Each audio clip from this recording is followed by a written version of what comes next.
You've heard of places that seem to hold their own secrets, but have you ever wondered what happens when a museum becomes more than just a collection of artifacts? What if it's not the objects that are haunted, but the silence that surrounds them? This place, known as the Black Museum, is not just any museum. It's a place where the past refuses to stay buried. Some say the walls themselves whisper to those who linger too long. Others say the shadows move when no one is looking. The Black Museum was once a sanctuary for rare and forbidden artifacts, but something changed. The stories say it was a night of fire, of screams, and of a door that never closed again. Now, the only thing that remains is the silence and the stories that refuse to fade. Many have tried to enter, but few have ever left. Some claim to hear laughter in the halls or see figures in the corners of their vision. Others say the museum is alive, watching, waiting for the next curious soul to step through its doors. If you're listening, you're already part of the story. Do you feel the weight of the silence? Do you hear it too? The Black Museum is more than a place, it's a memory that refuses to be forgotten.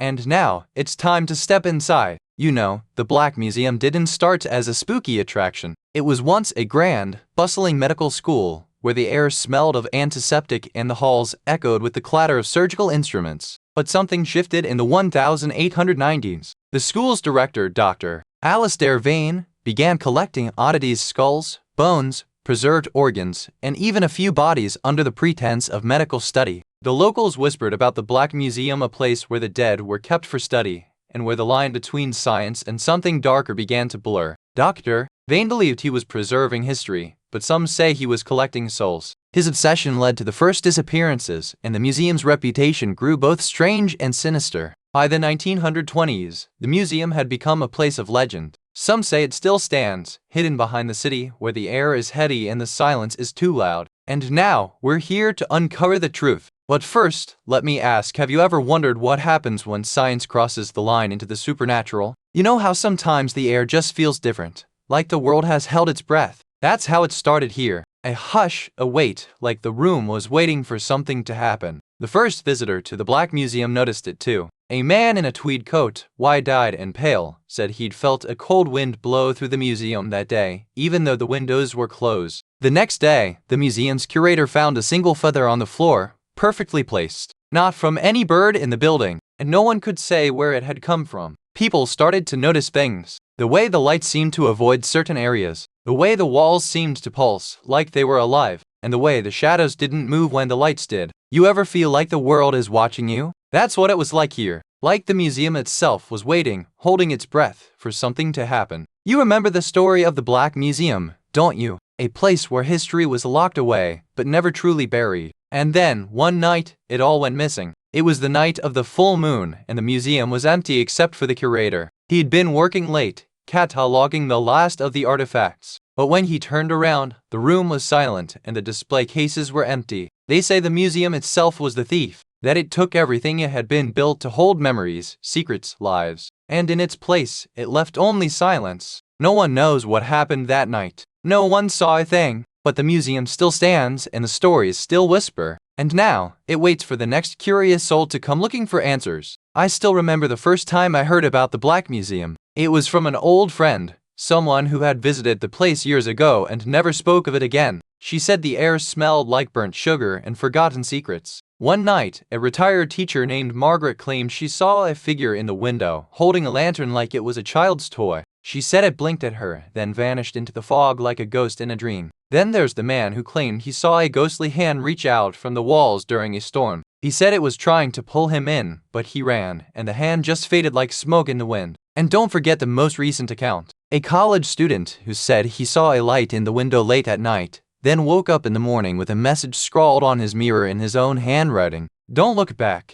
These stories aren't just spooky, they're real. They're fragments of something bigger, something that still lingers in the silence between the whispers. We began our investigation with a simple request, to walk the halls of the Black Museum and listen. You can imagine the silence that greeted us, heavy and waiting, like a room holding its breath before a scream. The first strange thing we found was a faint, glowing light in the corner of the gallery. It wasn't from any lamp or bulb, it was a soft, golden shimmer, like a memory being recalled. Then we heard a faint, rhythmic tapping. It came from the ceiling, as if something were walking on the beams above. We looked up and saw nothing but dust and time. The next morning, the museum staff reported a broken mirror in the hallway. It was the same mirror we had passed the night before, but its reflection showed something different than the room behind it. And then, the final strange thing, a journal left on a desk in the archives. The pages were blank, but when we touched them, they filled with writing in our own hand, recounting the very steps we had taken. You see, the real mystery isn't the ghost or the paintings. It's that one detail that's always been missing, like a tooth in a smile. No one knows what it was, or if it ever existed at all. Some say it was a piece of jewelry, others insist it was a child's toy. But the museum has always kept its silence. What? Was it never there to begin with? You might think it's just a missing piece, but in a place like this, missing things can be the most haunting of all, especially when no one remembers what they ever were. So, what do you think? Was it never there, or was it taken? And if it was taken, by whom? That's the question no one ever answers. You've heard the whispers, haven't you? The ones that say the Black Museum isn't just a place, it's a living thing, a guardian of secrets that won't stay buried. Some say the building itself is cursed, that it draws in the curious and the desperate, but never lets them go. Others say it's just a place where the past refuses to let go. Theories range from the supernatural to the psychological. Some say it's a place where the lost souls of the past are trapped, while others insist it's a mirror reflecting the darkest parts of the human mind. What do you think, dear listener? Is it a haunted house, or just a place where the truth is too heavy to carry? You ever wonder what happens when a secret is too heavy to carry? The Black Museum held more than just artifacts, it held the weight of a life that was never meant to be forgotten. The last journal entry was dated the night of the fire. It spoke of a missing child, a missing truth, and a final plea that went unanswered. No one ever found it again. The museum was closed for months. When it reopened, the artifacts were there, but the story was gone. Some say the silence was louder than the truth ever was. Even now, the museum feels different, like it's holding its breath, waiting for someone to ask the right question. And maybe, just maybe, someone will finally listen. You know, sometimes the most terrifying thing isn't what you see, but what you feel in your bones. Like the weight of a story that's been waiting for you. And sometimes, the silence between the whispers is louder than the whispers themselves. It's the kind of silence that makes your breath catch, not out of fear, but because you're afraid you'll wake something up. So, as we close this chapter, I want you to think about the stories that linger just beyond the edge of your mind. The ones that don't fade with the day, but wait for you in the quiet hours. And remember, dear listener, the most haunted places aren't always the ones you visit. Sometimes, they're the ones you've already left behind. You've heard of hotels that stay open for decades, but the Stanley Hotel? That place is like a living ghost, clinging to the edges of time. It's not just a building, it's a memory, a whisper, a place where the air feels heavier than it should. Built in 1909, this wasn't just a hotel, it was a palace for the wealthy, a place where the elite came to escape the world. But the Stanley Hotel wasn't just built for the living. It was built to hold secrets, and some of them never left. There are rumors of ghostly guests who never left, of voices that echo down the halls at night, and of a room that remains locked, its door never opening. But the real mystery isn't just what happens in the hotel, it's what happens to the people who stay too long. Quick word from our sponsor. If this sounds like something you'd enjoy, take a look at the Apple AirPods 2nd generation. There's a link and a QR code on screen right now, and in the description below. Alright, back to it. And now, as the seasons change, the Stanley Hotel waits. It's not just a place to stay, it's a place to remember. A place where the unseen guests still linger, and the past is never far away. You know, the Stanley Hotel wasn't always the grand, elegant place it is today. Back in the 1880s, it was just a humble little wooden hotel, tucked away in the Rocky Mountains, and run by a man named Henry Stanley. But Henry had big dreams, and he didn't just want to run a hotel, he wanted to build something grand, something that would make the Rocky Mountains feel like home to weary travelers. But not everyone was thrilled with Henry's vision. Some locals called him a dreamer, others a fool, and a few even whispered that he had a strange connection to the mountains, like he wasn't just building a hotel, but something more. Still, the hotel stood tall, and the story of Henry Stanley and his dream became part of the town's lore. Even now, when you walk through the doors of the Stanley Hotel, you can almost hear the echoes of his voice, whispering in the wind. You know how sometimes, when you're halfway through a story, something shifts in the air? That's when the Stanley Hotel started to whisper. The first sign wasn't a ghost or a scream, it was a faint, familiar smell, like old books and faint perfume, lingering just beyond the edge of memory. One morning, a guest woke to find their socks missing. Not just lost, but vanished. The hotel staff shrugged it off, but you could tell they were unsettled. It wasn't the socks, they were just the first of many little things that didn't quite add up. Then came the voices. Not loud, not angry, but quiet, like a conversation between two people you couldn't quite catch. Some said they heard laughter, others whispers always just out of reach, like they were waiting for the right moment to step into the light. The staff started to notice things: two doors that closed on their own, flickering lights, and the faint sound of footsteps in empty hallways. It wasn't just the hotel anymore.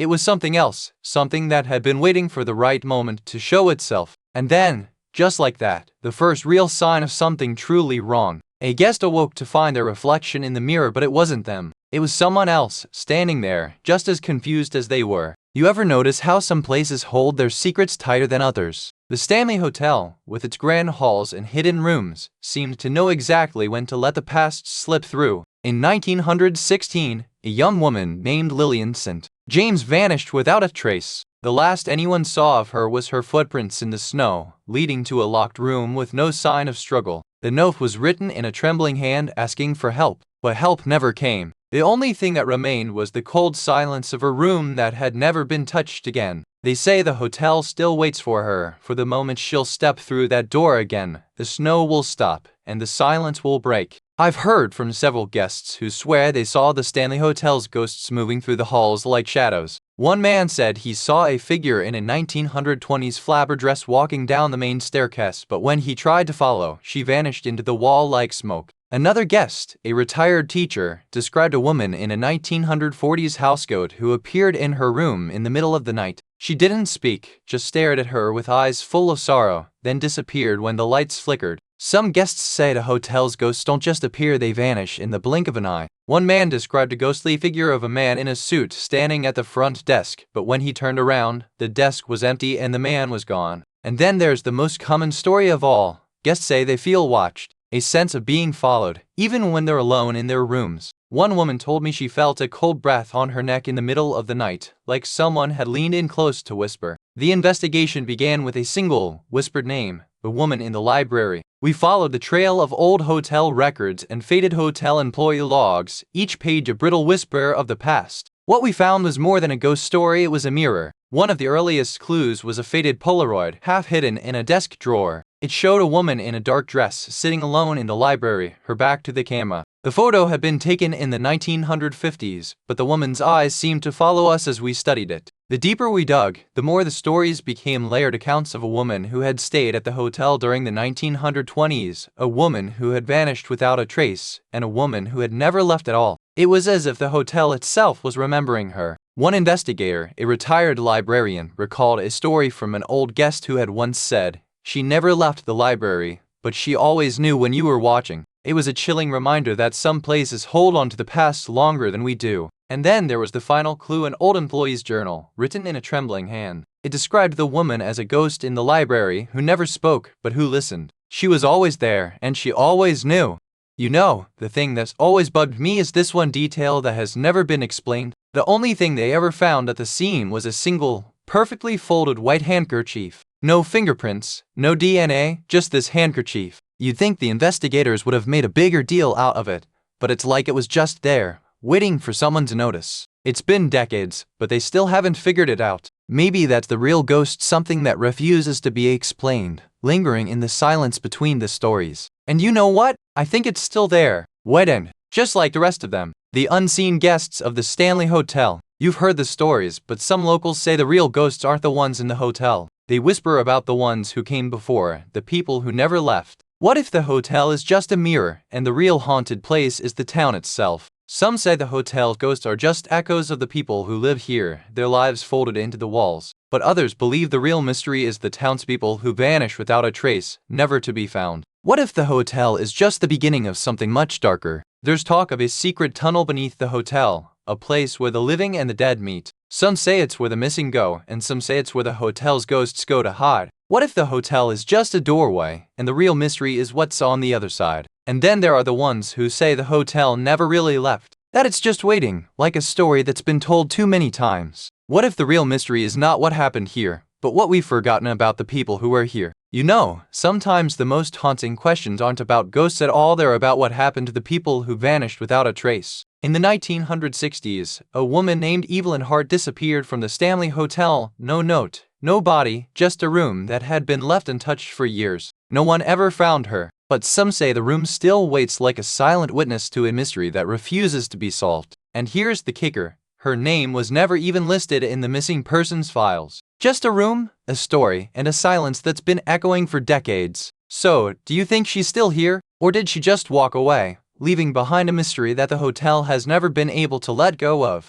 You've been walking through the bones of a hotel that once held the breath of the world. But sometimes, the quietest places hold the loudest whispers. What if the Stanley Hotel never really let go? You've heard the stories, but have you ever wondered if the hotel itself is the one telling them? The walls remember more than we ever could, and sometimes they remember in ways we can't quite understand. There's always more to a place than we see, and sometimes the most haunting stories are the ones that never get told. You've heard the echoes of the Stanley Hotel. Now, let's hear the next one. Stay with me, dear listener. There are more ghosts to meet, more secrets to uncover. The Stanley Hotel is just the beginning. What will you find next? You've heard the name Saint Foy, haven't you? A place where the stone is older than the church and the silence is heavier than the air. It's not just a ruin, it's a whisper. Legend says the monks who built it were cursed by a vengeful saint, and the curse didn't end with their bones. It's still here, in the cold and the stillness, waiting for the brave or the foolish to wander too close. They say the air smells like damp earth and something older like the weight of centuries pressing down on the walls. It's not just a place. It's a memory, a story, and a warning. Quick word from our sponsor. If this sounds like something you'd enjoy,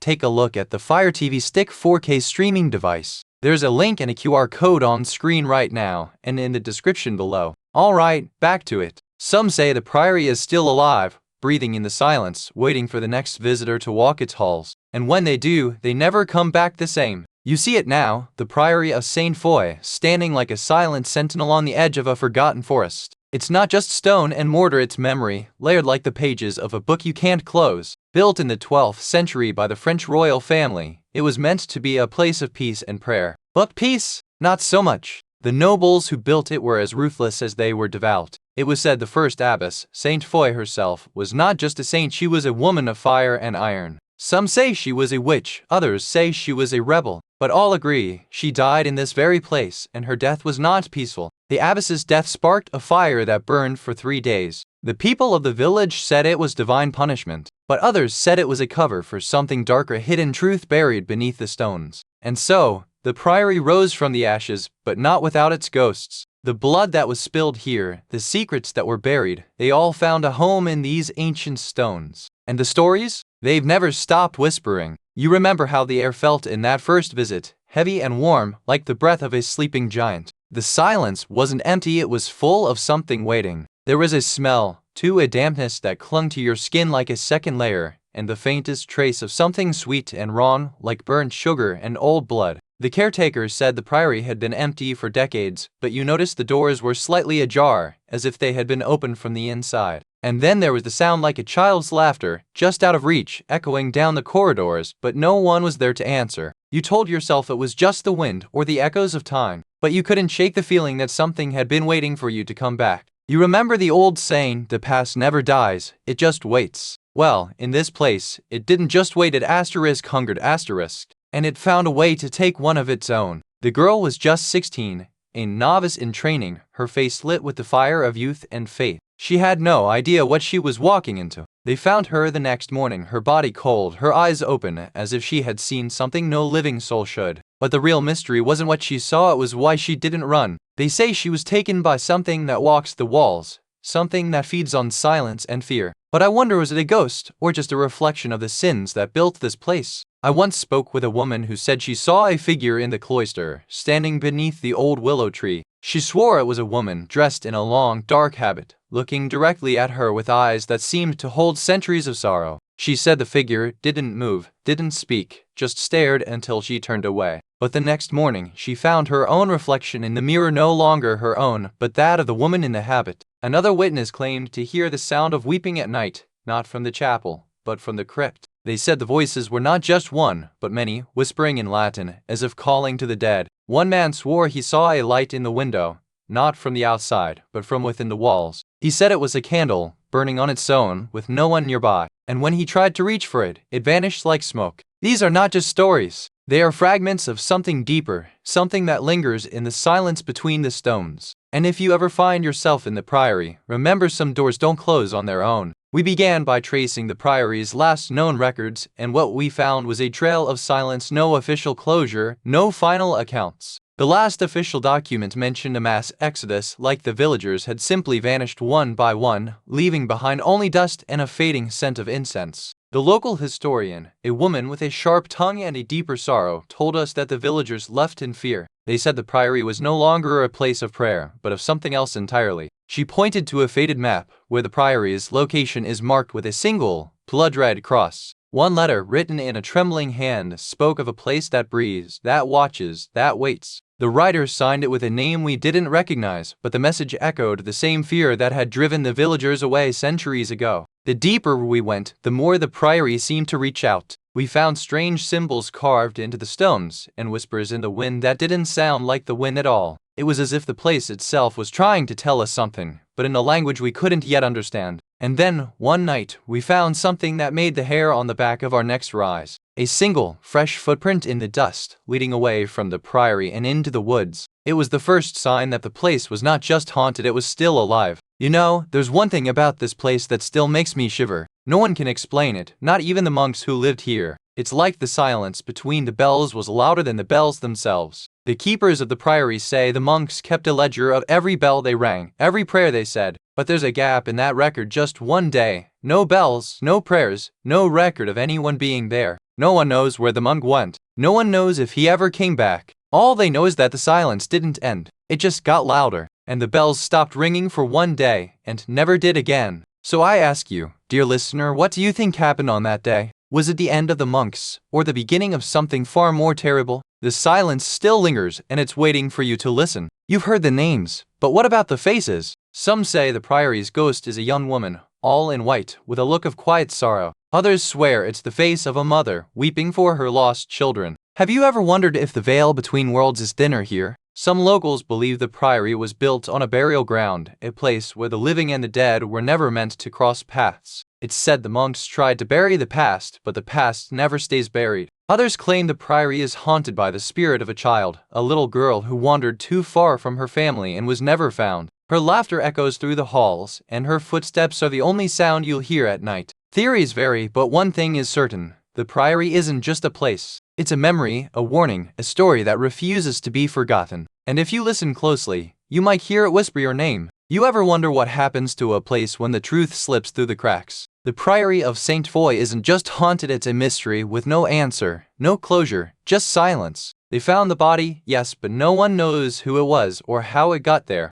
The local church tried to bury the past, but the past had other ideas. The town council called it a tragic accident. The police called it a closed case. But the locals, they whisper that the body wasn't the first and that the Priory has a way of remembering. And still, the wind carries the sound of a child's laughter through the trees. It's not the same as the stories you've heard before. This one's still waiting for someone to listen. You know, sometimes the most chilling stories are the ones that end with no answers, just a whisper in the wind. Like a ghost who's long gone, but still lingers in the memory. And sometimes, the silence is louder than any scream. The kind of silence that makes you look around, just to make sure you're not alone. Now, let's turn the page. There's another tale waiting, one that will take you deeper into the dark. But first, let me warn you, this next one is not for the faint of heart. You ready? Let's go find some more ghosts. You've heard of haunted houses, but have you ever heard of a house that vanished? The Lodera family's home, nestled in the shadow of the White Mountains, was once a beacon of warmth and laughter. Now, it's a whisper of the past, and the air still hums with their absence. This house was more than a home, it was a sanctuary.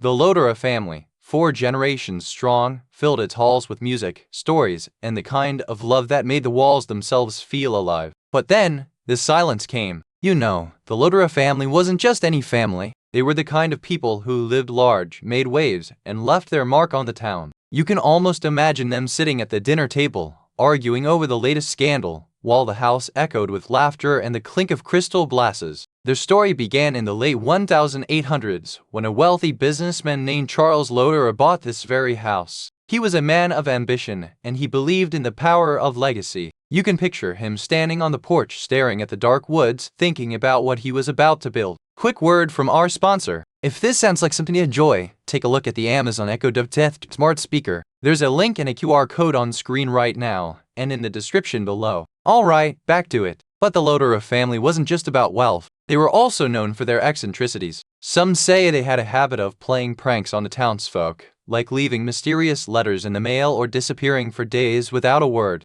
It was a bit like a family of mischievous ghosts, only they were still living. And then, of course, there was the tragedy. The disappearance of the Lodra family happened in 1892, and no one really knows what happened. Some say it was a murder, some say it was a cover-up, and others say it was something far more sinister. But one thing is certain, the house has never been the same since. Now, I wonder, did they vanish because of their own secrets, or was something else pulling them into the dark? And if you were standing in that house tonight, would you feel the same chill that has lingered for over a century? You remember the day the Lodra family vanished, don't you? It was a quiet morning, the kind where the sky was the color of old tea and the air smelled like damp earth and forgotten promises. The last anyone saw of them was the sound of laughter coming from the garden, the kind that made your own heart ache with the memory of family and safety. Then came the silence, not the kind that lingers after a song ends, but the kind that feels like the world has forgotten to breathe. And just like that, the Lodra family was gone. No trace, no warning, just a house that had once been full, now left to the ghosts of what once was. One night,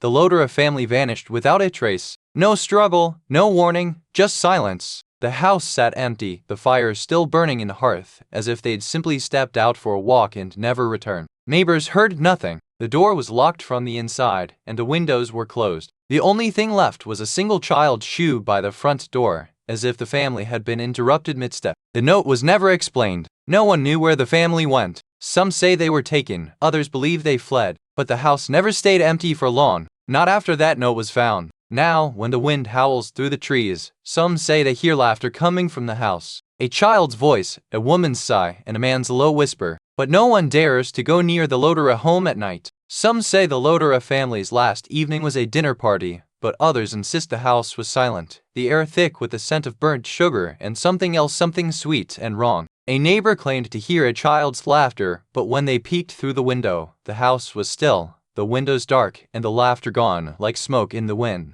The most unsettling testimony came from a maid who had once worked there. She swore the children's laughter echoed in the halls, but when she turned, there was no one, only the sound of something soft and wet on the floor. And then there's the one who never spoke, just stood in the doorway, eyes wide, mouth open, and said nothing at all, until the house swallowed her whole. The police came with their notebooks and their silence, asking questions that felt like they were trying to trap the truth in a jar. They said they'd look into everything, but it was clear they already knew the answer. They dug into the Lodra's past, but the records were like ghost stories. There were gaps, and the people who knew the family had either died or vanished too. One officer, a woman with a quiet intensity, asked me about the woods. She said she'd been there before, and that the trees didn't seem to want to be cut down. We found no bodies, no clues, only the silence of a place that had forgotten how to be quiet, and the feeling that something was still watching. You know, there's one thing about the Lodra family that still haunts me. Not the screams, not the silence, but something so small it barely fits in your palm. It's not a clue, not really, just a detail.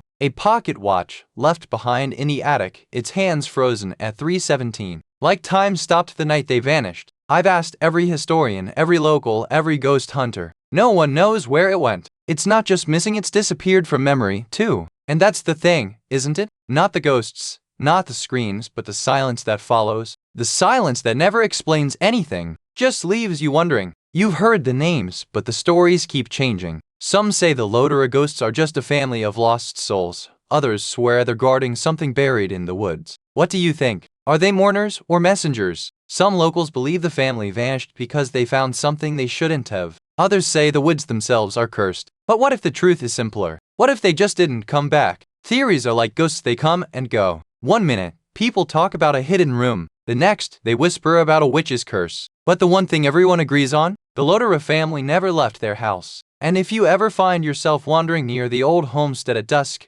don't be surprised if you hear laughter. It's not the wind. It's the Lodra family still waiting for someone to listen. You know, sometimes the most haunting thing isn't what you see, but what you feel missing. The Lodra family didn't just vanish, they were erased from time, like they'd never existed at all. No one knows what happened to them, not even the town's oldest residents. It's like the woods swallowed their secrets whole, and no one's been brave enough to dig them up. People say you can still hear their laughter in the woods at dusk, or feel their presence when the wind blows just right, but no one dares to stay long enough to confirm it. and so the mystery lingers like a shadow at the edge of your vision. We don't know what happened to the Lodera family, but we know this: they're still here, waiting for someone to listen. You know, sometimes the most haunting stories are the ones that never make it to the page. Like the Lodera family, no records, no closure, just a whisper in the wind. We chase ghosts for answers, but sometimes the ghosts just want us to sit in the dark and listen. And if you're ever passing through the hills of Utah, take a moment.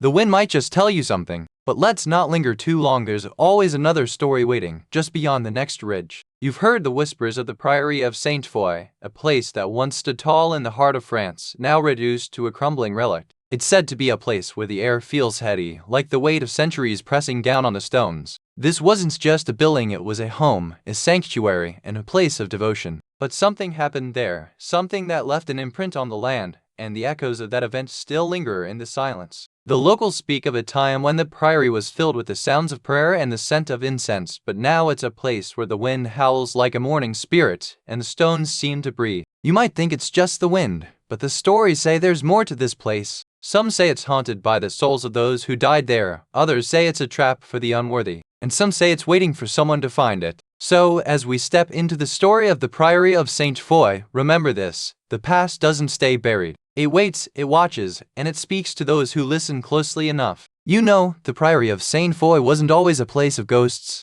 It started as a humble monastic settlement, founded in the 7th century by a humble monk named Saint Foy. He came from the hills of France with a heart full of faith and a mind full of questions. Saint Foy wanted to build a place where the poor and the sick could find shelter, food, and prayer. He was joined by a few followers, and together they carved out a small refuge in the woods. The monks were known for their compassion, but they also had a dark secret. They were accused of secretly burying the bodies of the sick and the dying. The rumors grew louder, and the townspeople decided to confront the monks. They came at night with torches and knives and demanded to know the truth. The monks refused to answer, and the next morning, the entire settlement was found abandoned, the monks gone, and the bodies of the sick buried beneath the stone walls. The priory was sealed off, its doors barred, and its secrets buried with the monks. For centuries, it was a place of silence, a forgotten relic of a darker time. But the stories never died. Some say the air still smells of the sick and the stones still whisper of the dead. You know how sometimes the wind carries a whisper that doesn't belong to the trees? Well, that's what started it all.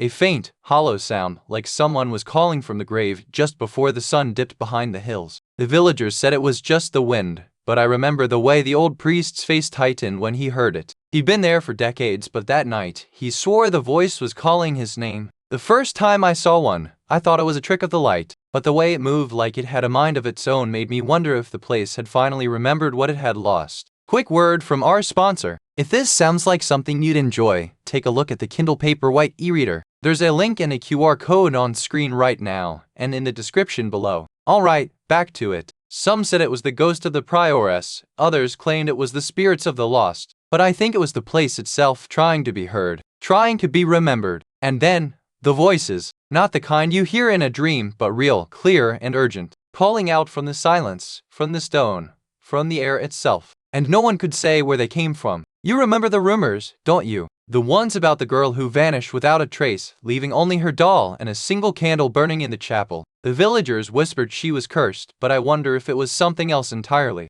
The last anyone saw of her was the morning after the festival, when she was seen running through the cloisters, her white dress trailing behind her like a ghost. The monks said she was chasing something, but they never found out what. The monks cleaned the chapel and found no trace of her, but the candle remained lit, and the doll was still there, untouched. They said the candle was never meant to go out, that it was a sign of something waiting. To this day, the candle burns and the doll waits. Some say it's a warning, others a promise. But I wonder what if she never left, and the candle was just the beginning. I remember the way the wind would howl through the stone archways like it was trying to carry the voices of the dead away. One woman swore she heard her own name called from the shadows, though she never dared to look. A local farmer once told me he saw a figure in the garden, wearing a white gown, kneeling by the fountain. It never moved, just stared into the water as if waiting for something to appear. There was the night the bell tolled on its own, no one near it. The sound echoed through the valley like a warning, and the townspeople said it was the only time they ever heard the priory speak. One man swore he saw his own reflection in the stained glass, but it was not him. It was someone else, someone who had died long before he was born. He never told anyone what he saw. Even the animals seemed to know. The cats in the village avoid the priory, and the dogs bark at the wind when it comes from that direction. They know something we don't. We follow the trail of whispers to the crumbling stone walls of the priory, where ivy clung like a memory. The air smelled of damp earth and something older, something that had been forgotten.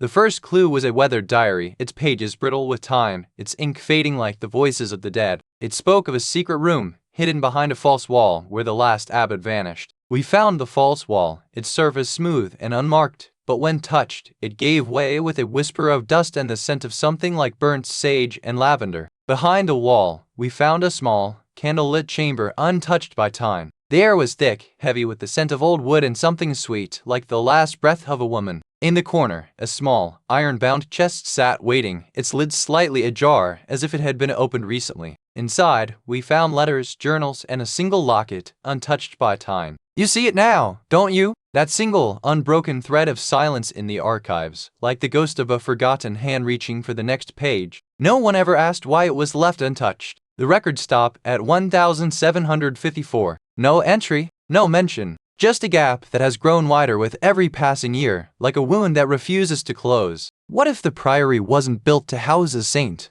but to erase something? A name, a face, a truth that had no place in the world of the living. And now, the question lingers like a whisper in the wind. What did they hide? And why has no one ever dared to look? You've heard the stories. Now, you've heard the silence. And that, my dear, is the one detail that has never been explained. You've heard the tales of the priory's ghosts, but what about the people who still talk about it? Some say the stones remember, and the wind carries their whispers. A local historian once told me that the priory's foundations were built on a sacred burial ground, and the stones were never just stone. They were bones. Some say the priory's curse is a warning, a lesson in hubris. Others believe the monks who built it were just trying to escape their own sins. And then there are the whispers in the dark of a child's laughter, a woman's sigh, or a monk's chant that never fades. They say the priory is still listening. So, what do you think? Are we just hearing echoes of the past, or is something still down there, waiting for the right moment to speak? And still, the mystery lingers, a whisper in the wind that no one can quite catch.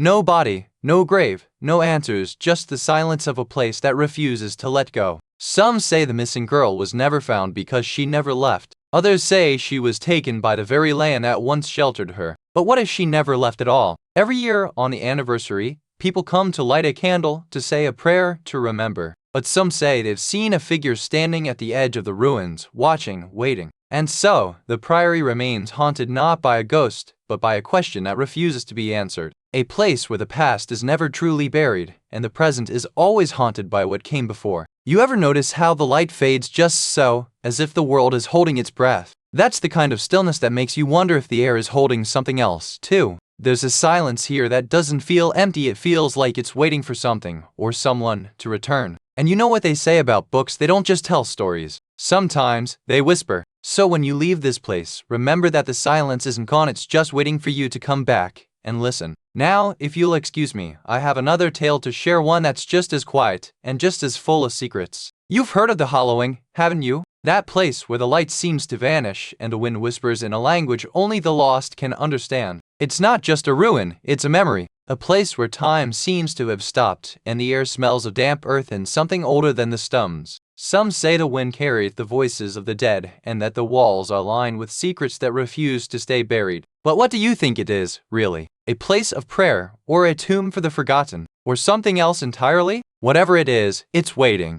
And it's been waiting a long time. You know, the Priory of St. Foy didn't start as a place of peace. It was built on a patch of land that had already seen blood. Legend says the first stone was laid by a nobleman who had a secret wife and a jealous husband who followed him here. The husband waited until the nobleman was deep in prayer, then he struck. The story says the nobleman died in his own blood, and the husband took the wife, but not before she vanished into the woods that bordered the priory. The priory was then built as a place of penance, but the blood of the past never left the stone. The monks who came later claimed to hear whispers in the wind, and the scent of old iron in the air, especially on the night of the full moon. They said the ghosts of the nobleman and his wife still walk the halls, though no one knows if they are spirits or just the remnants of a tragedy that refused to die. And so the priory became more than a place of worship, it became a place of mystery, where the past refused to stay buried, and where even the air feels heavy with the weight of what was done. You remember the first time you noticed the place was different. The air felt heavier, like the walls were holding their breath. It was a Tuesday, and the sun had gone out, leaving the priory in a strange, unnatural silence. The doors had a mind of their own, slamming shut when no one was near. You tried to open them, but they resisted, as if the building itself was trying to keep you out. The air smelled faintly of damp and something older, like the scent of old parchment and a whisper of decay. You couldn't place it, but it made your skin prickle, as if the past was pressing in on you. One of the windows had a crack in it, and when you looked through it, the world outside seemed to blur. It was like the priory wasn't just old, it was watching you, waiting. You started to wonder if the silence was just that silence or if it was something else entirely.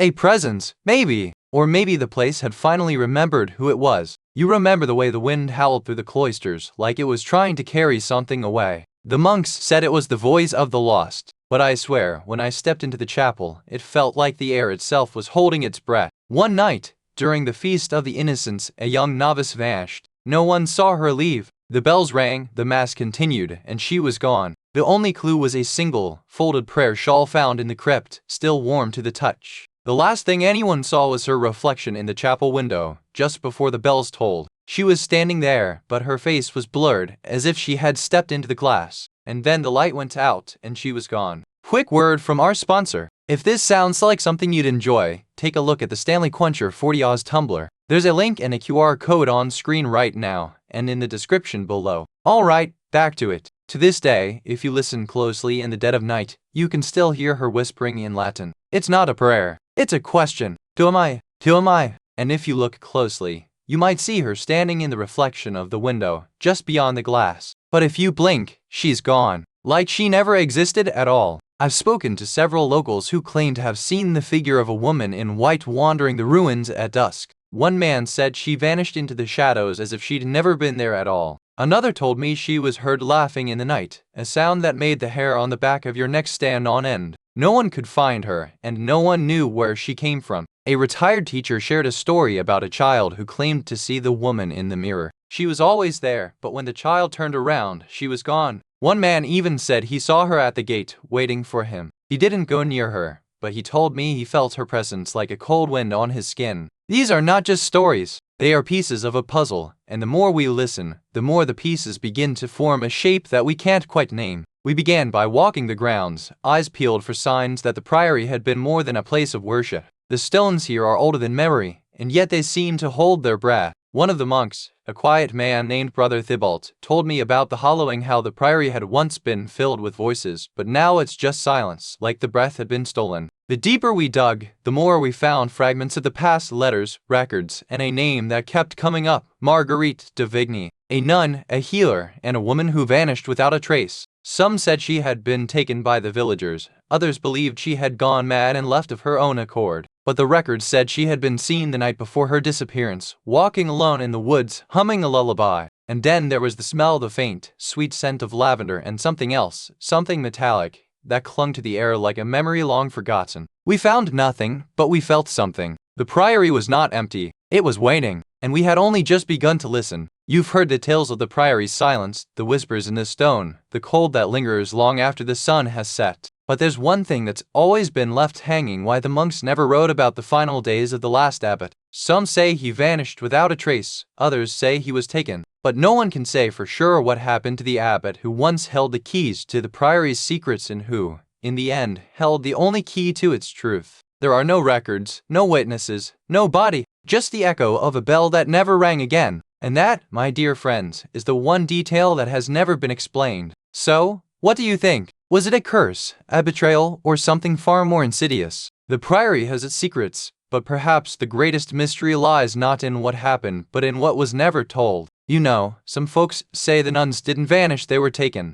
A priest, a few townsfolk, and a secret pact to silence the priory's sins. But who was it? And why would they vanish without a trace? Theories range from a cursed bloodline to a hidden archive of forbidden texts. Some say the priory was a cover for a secret society. Others whisper that the nuns were never truly there at all. Some believe the nuns were exiled for their radical faith. Others claim they were sacrificed to keep the priory's power alive. The truth, like the priory itself, seems to be crumbling. There's always a story left untold, a name never spoken. You wonder, what if the nuns never left? What if they're still here, waiting for someone to listen? You know, sometimes the most haunted places aren't the ones you expect. The Priory of Saint Foy, for instance, has a reputation, but the real mystery lies in what happened to the last priest who lived there. What became of him? No one knows. The last priest vanished in the early 1950s, leaving behind only his journal and a locked room that no one has been able to open. Some say it's cursed, others say it's just a place where time stopped. The journal was found months later, its pages filled with frantic scribbles and warnings about something waiting in the walls. But the priest never wrote about what he saw or what he did. The room remains sealed. The key was never found. And the priest's fate? A question that haunts the air like a whisper in the dark, waiting for someone to listen. So, what do you think? Was he taken? Did he go mad? Or did he find something he wasn't meant to? The truth is still waiting in the silence. And if you ever find that key, you might want to ask yourself, what price are you willing to pay for the truth? You walked with me through the stones and shadows of the priory, and now, as the last embers of our firelight fade, I wonder what haunts you most, dear listener. Is it the silence that lingers after a story, or the echo of a name never spoken? In the quiet of these halls, we are reminded that some places do not forget. They remember the lives that pass through them, the laughter, the sorrow, the secrets left behind. And so, as we part ways, I leave you with this. Sometimes the most powerful stories are not the ones we finish, but the ones that live in the spaces between. Now, if you'll excuse me, I have a story that waits just beyond the veil. One that whispers of a lost lullaby and a door that never quite closes. You've heard of castles with ghosts, but Broughton Castle whispers like it's been through a war. It's not just stone and timber, it's a living memory of a long-ago tragedy. Built in the 12th century, it stood through centuries of bloodshed, betrayal, and secrets. The air here seems to remember every wrong that was done. The locals say the castle's walls are still humming with the pain of the past. Some say it's the echoes of a murdered woman, others say it's the sorrow of a betrayed love. But here's the thing, dear listener, the castle doesn't just whisper. It hums, it sighs, and sometimes it screams. And it's been waiting for you to listen. You see that old stone wall there? It's not just a wall, it's a memory. The Broughton Castle was built in 1220 by a man named William de Broughton, a knight with a heart full of ambition and a pocket full of secrets. William wasn't just a nobleman, he was a man who made enemies. His wife, Eleanor, was said to be his truest love until she died under mysterious circumstances. Some say she was poisoned, others say she fell from a tower. The castle became a place of sorrow. Eleanor's ghost was said to haunt the halls, crying out for justice. Her son, Thomas, grew up in fear, never knowing if the castle was a home or a prison. Thomas took over the castle after his father's death, but he wasn't the same man. He started to believe the whispers in the walls were messages. Some say he was trying to find his mother, others say he was losing his mind. In the end, Thomas vanished. The castle was abandoned and the whispers never stopped. But you can still hear them if you listen closely, just like the wind through the trees. You remember how the wind used to whistle through those old stone corridors, like a tune from a long-forgotten lullaby. It was peaceful then, until the whisper started. The first time it happened, it was just a faint hum, like a moth fluttering against the window. But it wasn't the wind, no, it was something else, something watching. Then the floorboards began to creak at odd hours, as if someone were walking through the rooms we'd left untouched for decades. You could swear the walls were breathing. One night, the fire in the great hall died down, and the room was left in complete silence. That's when the whispers grew louder, like 1,000 voices murmuring in a language none of us knew. We tried to ignore it, to tell ourselves it was just the castle remembering its past. But the whispers were getting clearer, and they weren't asking for anything, they were warning us. You know, the first time I stepped into Broughton Castle, it felt like the walls themselves were holding their breath. The silence was so thick, it pressed against your skin like a woolen blanket. I was told there was a room, a hidden one, that had never been opened since the last century. The keeper, a wiry old man with a pipe and a sharp eye, warned me not to go there. He said the door had a lock that never turned. I found the door, a narrow panel behind a tapestry. The handle was cold, like it hadn't touched anything in years. I turned it slowly, and the moment it opened, the air changed. It was heavier, colder, and it smelled like old blood and lavender. Inside, there was a single chair, worn and stained. On the floor, a trail of dried blood led to a small, sealed box. I couldn't open it. The keeper said it belonged to a woman who vanished in the 1930s, leaving only a note that read, "I am not gone. I am waiting." Quick word from our sponsor. If this sounds like something to enjoy, take a look at the Amazon Echo Dub smart speaker. There's a link and a QR code on screen right now, and in the description below. Alright, back to it. I left that room, and for days after I heard whispers in the wind, like voices calling my name. They were gentle, but they never stopped. And I swear, sometimes when I closed my eyes, I could feel her hand on my shoulder. One of the most chilling accounts came from a retired school teacher named Elsie, who claims she heard the castle whisper her name in the dead of night, as if it were a secret she wasn't meant to know. She said the walls seemed to hum with a low, mournful sound, like a lullaby from a long-dead child, and that it only stopped when she turned around to find no one there. She said it vanished the moment she looked up, leaving behind the scent of old paper and something she couldn't name, something that made her feel as if she were being watched by a ghost who knew her name. And then there was the nurse who claimed she heard the castle weep in the night, not with sound, but with a feeling, a weight on her chest, like the castle itself was carrying a burden she could never understand.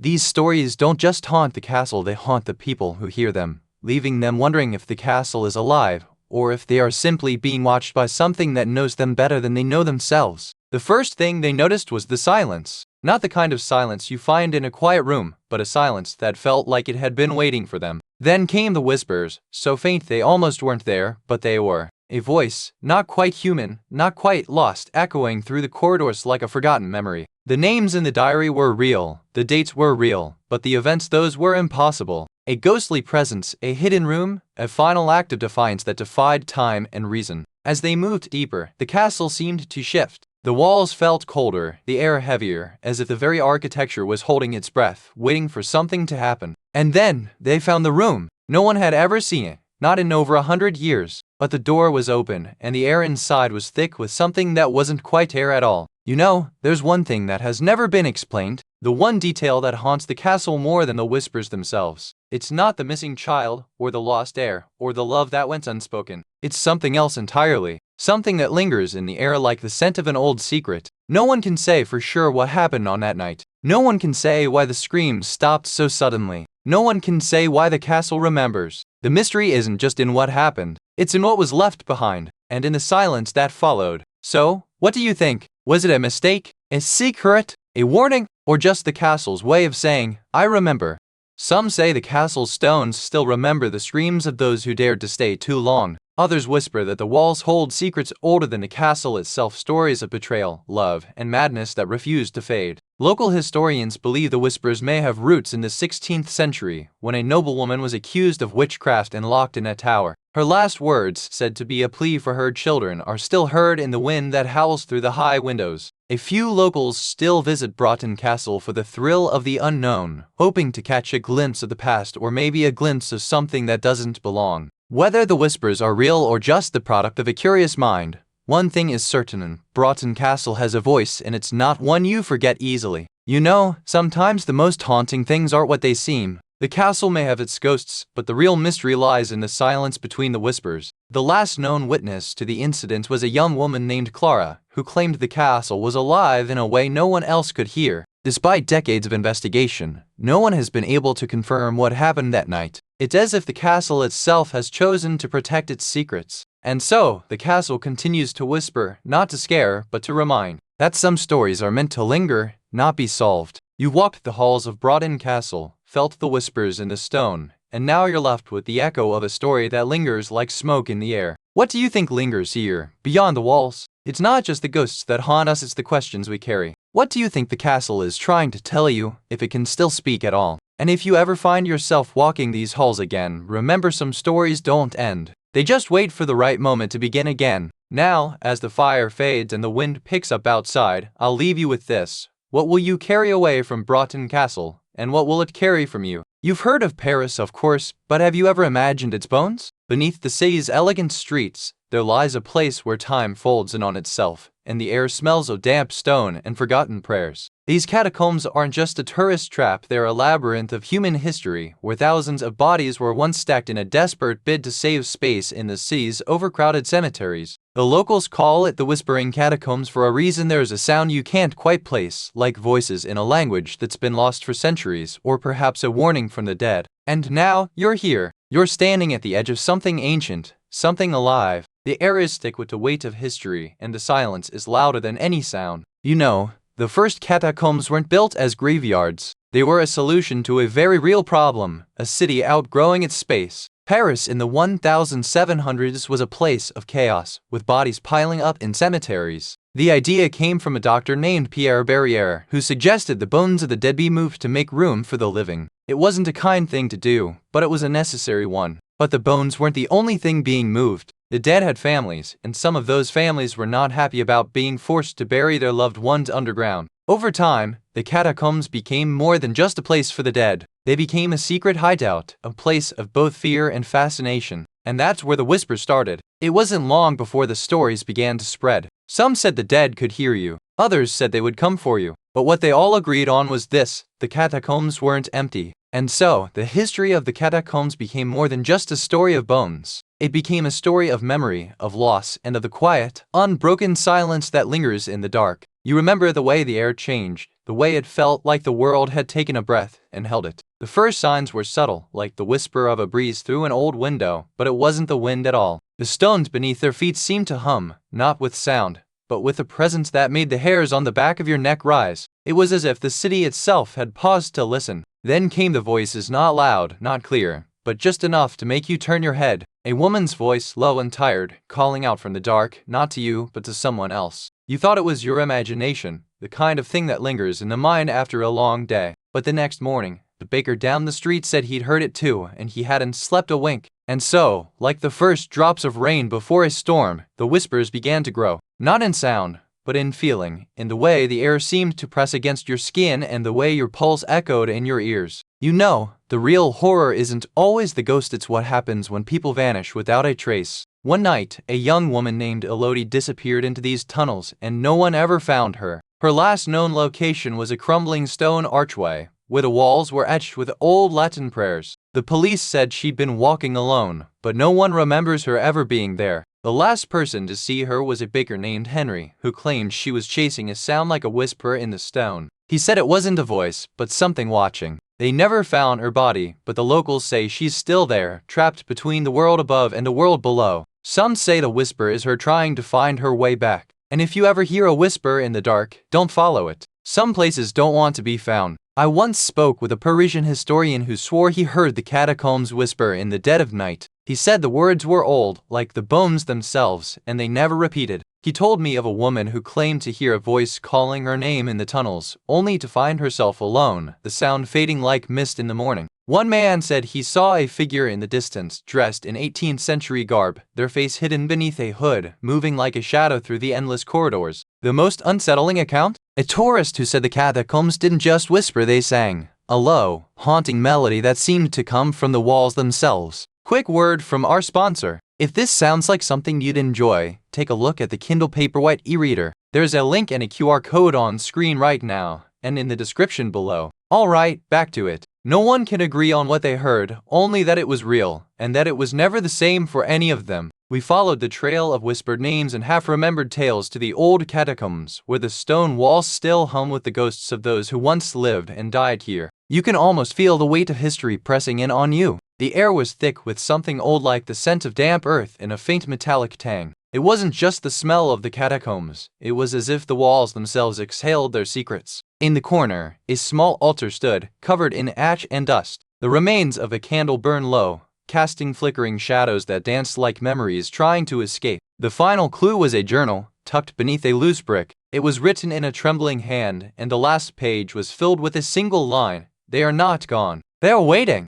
And as we left, the whispering began again, just a breath, just a sigh, just a reminder that some places are never truly empty. You know, there's one thing about the catacombs that never gets explained. Every guidebook says the same thing: the tunnels are endless. But what they don't tell you is that no one has ever seen the end of them. Some say the walls themselves are alive, shifting and whispering in a language only the dead understand. But the real mystery is why no one has ever found the end of those tunnels. Some say it's a trick of the light, that the catacombs just loop back on themselves. Others believe the walls are shifting, folding in on themselves like a labyrinth that never ends. But here's the thing: no one who has ever entered those tunnels has ever come out. Not one. And that's the one detail that has never been explained. Some say the catacombs are a gateway, not a tomb. The locals whisper that the bones below Paris are not just bones, but memories waiting to be remembered. The stories say that if you listen closely enough, the skulls will speak. Not in words, but in echoes, stories of love, loss, and the desperate search for a place to belong. Some believe the catacombs are a mirror of the city above, every alley, every secret, every sorrow laid bare in the labyrinth of the dead.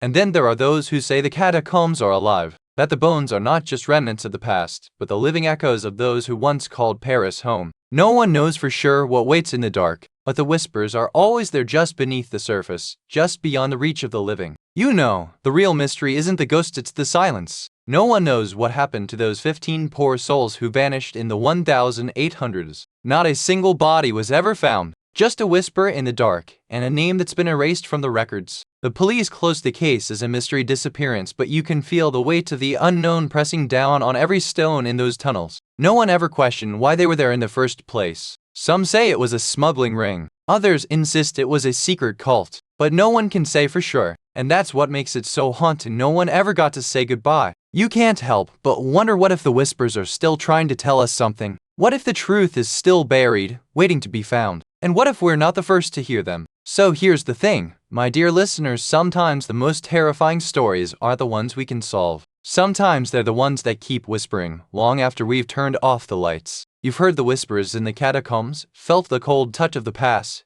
but did you ever wonder if the echoes are still waiting for someone to listen? The city moves on, but some places hold on to their secrets, like a ghost who refuses to let go of the one who loved them most. And if you ever find yourself lost in the streets of Paris, remember, some roads lead to the heart of the city, and others to the heart of its ghosts. But I'll leave you with this, sometimes the only way to move on is to first learn how to listen. You've heard of the Titanic, but have you ever heard of the SS Normandy? A grand ocean liner that vanished into the night, leaving behind a trail of whispers and a ghost that still lingers in the waves. Built in the 1920s, the Normandy was a marvel of engineering, a symbol of elegance and ambition, until the night it slipped away, leaving behind only the echo of its final voyage. Some say it was a fire, others say it was a collision, but no one knows for sure. What we do know is that the ship never reached its destination, and something still calls out from the deep. And now, decades later, the Normandy's ghost lingers, not just in the sea, but in the hearts of those who dare to remember, and in the stories that refuse to fade. You know, the Normandy wasn't just any ship, it was a floating palace, sleek and proud, built for the roaring 20s. And oh, how it was loved by the wealthy and the elite. The ship was built by French shipbuilders, but it was owned by an American company, and it was meant to be the pride of the Atlantic, a symbol of modernity and opulence. But the Normandy wasn't just about luxury. It was also a place where people went to escape, to dream, to chase something bigger than themselves. And then, on the night it all went wrong, it wasn't just the ship that changed. It was the lives of everyone aboard, forever altered by the sea's cruel hand. You know how sometimes, even in the best of times, the sea can be a cruel mistress? Well, the Normandy wasn't just a ship, it was a dream, a promise of something better, and then it vanished. The first signs were subtle, like a whisper on the wind. Some said the radio crackled with static. Others claimed the crew heard voices in the engine room, half mad, half melancholy, like old ghosts trying to speak. The crew started to change. Some became quiet, others frantic. They spoke of a presence, of a cold that followed them, of doors that closed on their own, and of whispers that came from the walls. And then, one by one, they vanished. No bodies, no signs, just the sound of the sea and the memory of a ship that never made it to shore. You ever wonder what happens to a ship when it sinks in the dark? The Normandy didn't just go down, it vanished, like it was swallowed by the sea itself. The night of the disaster, the ship was caught in a storm so fierce it tore through the hull like paper. No one knew exactly what happened, but the silence that followed was louder than any scream. The crew and passengers were lost in the chaos, some clinging to life rafts, others never seen again. The ship's radio was silent, and its name was erased from the records, like it never existed. Even today, people say they hear the Normandy's whistle in the fog, or see its lights on the water. Some claim the ghost of the ship still sails the Atlantic, waiting for someone to listen. I remember the old sailor who told me he saw her in the fog just before the ship sank. A woman in a white dress, her hair flying like the sails of a ghost ship. He said she looked like she was swimming toward the bow, not away from it, and her eyes were full of something like longing, not fear. Some say the ship was cursed, that the captain was a drunk and the crew was mutinous, but others swear the ghost is just a woman who never made it home. There are stories of the ship's final moments, how it broke apart in the dark, how the water took everything but left behind a whisper in the fog. Even now, some say you can hear her voice in the wind, a distant call that echoes through the mist like a lullaby from a long-lost shore. If you listen closely, you might just hear her singing, a melody that's been carried through the waves for nearly a century. The investigators began with the ship's log, a brittle thing filled with ink that had faded like the memories of the crew. They found no mention of the ghost, only the quiet ache of a ship that had seen too much. They combed the archives, chasing rumors of a ghostly figure seen in the engine room, a woman in a black dress, always alone. Some said she was the last stewardess, others claimed she had been a passenger. They found a set of old blueprints with a symbol marked on the lower deck, something like a heart but with a line through it. The crew had no memory of it, but the symbol was found etched into the wall of the engine room. And then there was the smell, an odd metallic scent that lingered in the air, like the memory of a fire, though no fire had ever been on board. It was a smell that stayed with the investigators long after they left the ship. The investigation led them deeper into the mystery, but it was clear the Normandy had more to tell, and the ghost was not done with those who had dared to listen. You know, the real mystery isn't the ghost, it's the one thing that just isn't there. No one can say for sure what happened to the one person who was never found. They found the bodies, the wreckage, the stories, everything but the one person who should have been on board. No name, no record, no trace, just silence. Quick word from our sponsor. If this sounds like something you'd enjoy, take a look at the Apple AirPods 2nd generation. There's a link and a QR code on screen right now, and in the description below. Alright, back to it. There's no record of that person ever being on the ship, but the crew said they were there. And the ghost, well, the ghost seems to remember them too. So now you're wondering, was it a mistake, a cover-up, or something more? And if that person was never found, what does that say about the ship, the sea, and the stories we're told? You've heard the stories of the SS Normandy, but what about the local legends? Some say the ship's ghosts still sail the waters, keeping watch over the place where they died. Others claim the drowned souls are still waiting for someone to find them, to give them rest. Maybe that's why the locals never stop telling the tales. There are even rumors of a ghostly crew still at sea, their voices carried on the waves like a lullaby for the lost. But in the end, the truth is just another story. And sometimes, the best stories are the ones that never get told. You know, sometimes the most haunting stories aren't about the ghosts but the questions they leave behind. What happened to those 93 souls? Why did the Normandy vanish into the Atlantic like a ship that never existed? The official reports said it was an accident, but the truth is buried deeper than the ocean floor. And some say the ship never really sank at all, it just disappeared into the mist. You know, sometimes the most haunting stories are the ones that never quite end, like the Normandy. It seems to linger just beyond the edge of memory, whispering through the waves. It's not the ghost that lingers, but the silence that follows, like the water, still and heavy, holding its breath for something it can't explain. And you, my dear listener, you might be the next one to hear it. Or maybe you've already heard it, and just didn't realize it was the Normandy. So as we part ways, I leave you with this. If you ever hear a ship in the distance, and it sounds wrong, don't be alarmed. It might just be the Normandy, calling you home. You've heard of the Priory of Saint Foy, haven't you? A crumbling relic from the 12th century, tucked away in the heart of France. It's not just a place, it's a memory, a whisper in the wind, and a warning to those who dare to stay too long. Built by the Knights Templar, it was a place of worship, learning, and, some say, dark secrets. The monks who lived there were known for their devotion, but also for their silence. No one ever spoke of what happened in the cloisters after dark. Now, centuries later, the priory stands empty, its halls echoing with the sounds of the past. Locals say that if you walk through the main gate at midnight, you'll hear the wind whispering prayers in a language no one understands. And if you listen closely, you might just hear the sound of footsteps always just behind you, never quite catching up. But the real mystery isn't the footsteps, it's the silence that follows them. So, what do you think happened here? Was it a secret sin, a cursed relic, or something far more sinister? And why do the echoes still linger long after the last monk left these halls? You ever heard of a place that started as a monastery, then became a hospital, then a psychiatric ward, and now it's just silence? Well, this place, Saint Foy, was built in the 12th century by a monk named Brother Guillaume, who had a unique vision for peace. He didn't just want to build a church, he wanted to create a sanctuary for the mentally ill. But back then, they didn't understand mental illness the way we do. So they locked people up, fed them bread and water, and hoped they'd get better or just disappear. There's a story, you see, about a patient named Madeline. She was brought in during a storm, wrapped in a shawl, and left alone in a cell. No one knew what she'd done, only that she was different. And she never left. Now, the place is abandoned, but the echoes of Madeline's voice are said to still linger in the halls. Some say she's not a ghost, just a warning. A reminder that sometimes, the most haunting places are the ones we forget. You remember the first time you noticed something wasn't quite right. It was a Tuesday, the air thick with the scent of damp stone and old parchment. You turned the page of the journal, and the ink had bled through, as if the words were trying to escape. The next day, the librarian found the same page missing. She said it was just a misplaced book, but you noticed the way her fingers trembled when she touched the empty space. Then came the whispers. Not loud, not clear, but enough to make you pause in the middle of your walk through the cloister. You swore you heard a voice calling your name, but when you turned, there was no one there. You started to notice the clock in the chapel was always a few minutes behind. At first, you thought it was just the way the light hit it, but then you realized it was always 1 minute behind the real time. One evening, as you were leaving, the door slammed shut behind you. No one was there. You pressed your ear to the door and heard a soft, rhythmic tapping like fingers tapping the wood, counting down.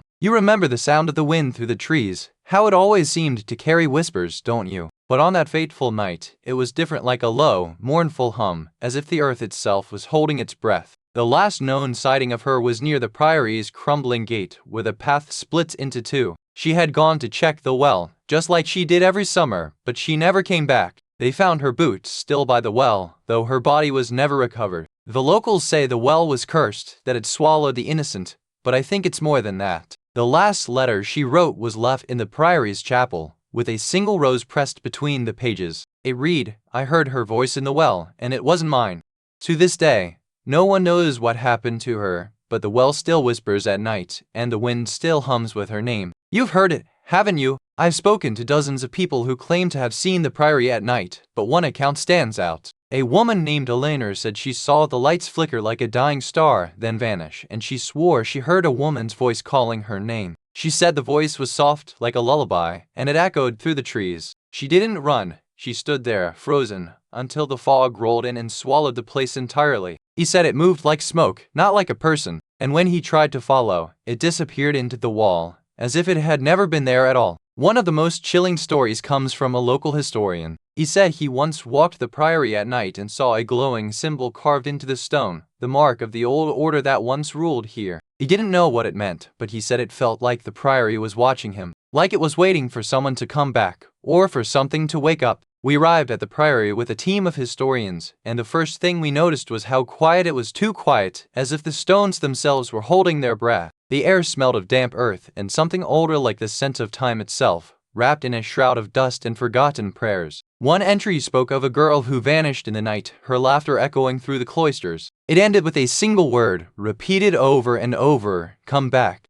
The deeper we dug, the more we realized that the priory wasn't just haunted, it was remembering something that still lives in the bones of the place. You ever wonder what makes a ghost stick around? Not the shriek or the shadow, but the one thing that just doesn't fit. Like a missing puzzle piece, left behind in the silence. There's a detail that no one can explain. A name, a date, a place, something that should be there, but isn't. It's like the house is holding its breath, waiting for someone to ask the wrong question. Some say it's a trick of the light, a mistake in the old records, but others swear they've seen the name in the walls, carved into the stone, as if the priory itself remembers what it's supposed to have been. And here's the thing, no one ever finds the body. Not in the ground, not in the archives, not even in the stories. Just the name, and the silence that follows it. So what do you think? Was it a mistake? A lie? Or maybe the ghost just wants to be remembered? Some say the whispers in the wind are the voices of the abbess, still praying for her lost daughter. Others insist the moans are the echoes of a broken heart trapped between the living and the lost. There's even a local legend that the priory itself is cursed, its walls built on the bones of an ancient pagan ritual. Some say it's still trying to remember what it was meant to be. Some say the priory was never meant to be a place of peace. It was built on a battlefield, and the blood still lingers in the stone, waiting for the right soul to awaken it. And then there are the theories, the ones that don't make sense, like the ghost of a monk who never left the priory, or the scent of lavender that lingers in the air, even when the flowers are long gone. In the end, the truth may never be known, but if you listen closely, you might hear the stories, and maybe, just maybe, they'll hear you back. Quick word from our sponsor. If this sounds like something you enjoy, take a look at the Amazon Echo Dub smart speaker. There's a link and a QR code on screen right now, and in the description below. Alright, back to it. And so, we return to the question that haunts the priory still. What became of the last of the monks? Some say they fled, others that they vanished into the night, but no one knows for sure. Did they escape, or were they taken? The last official records of the priory end in 1642, with the monastery's dissolution. But the monks' final days remain a void, a blank space in history that no one dares fill. It's as if time itself folded around them. The priory has stood for centuries, yet the mystery of the monks lingers like a ghost in the walls. We may never know what happened, but that's part of the haunting, what we can't explain, what we can't undo. Perhaps the monks didn't vanish, they became part of the priory itself, bound to its walls, its secrets, its silence. And in that silence, they wait for someone to listen. You know, sometimes the most chilling stories are the ones that end with a door left slightly ajar, like a whisper of something just out of reach. I wonder what the nuns would say if they could see the modern world so full of noise,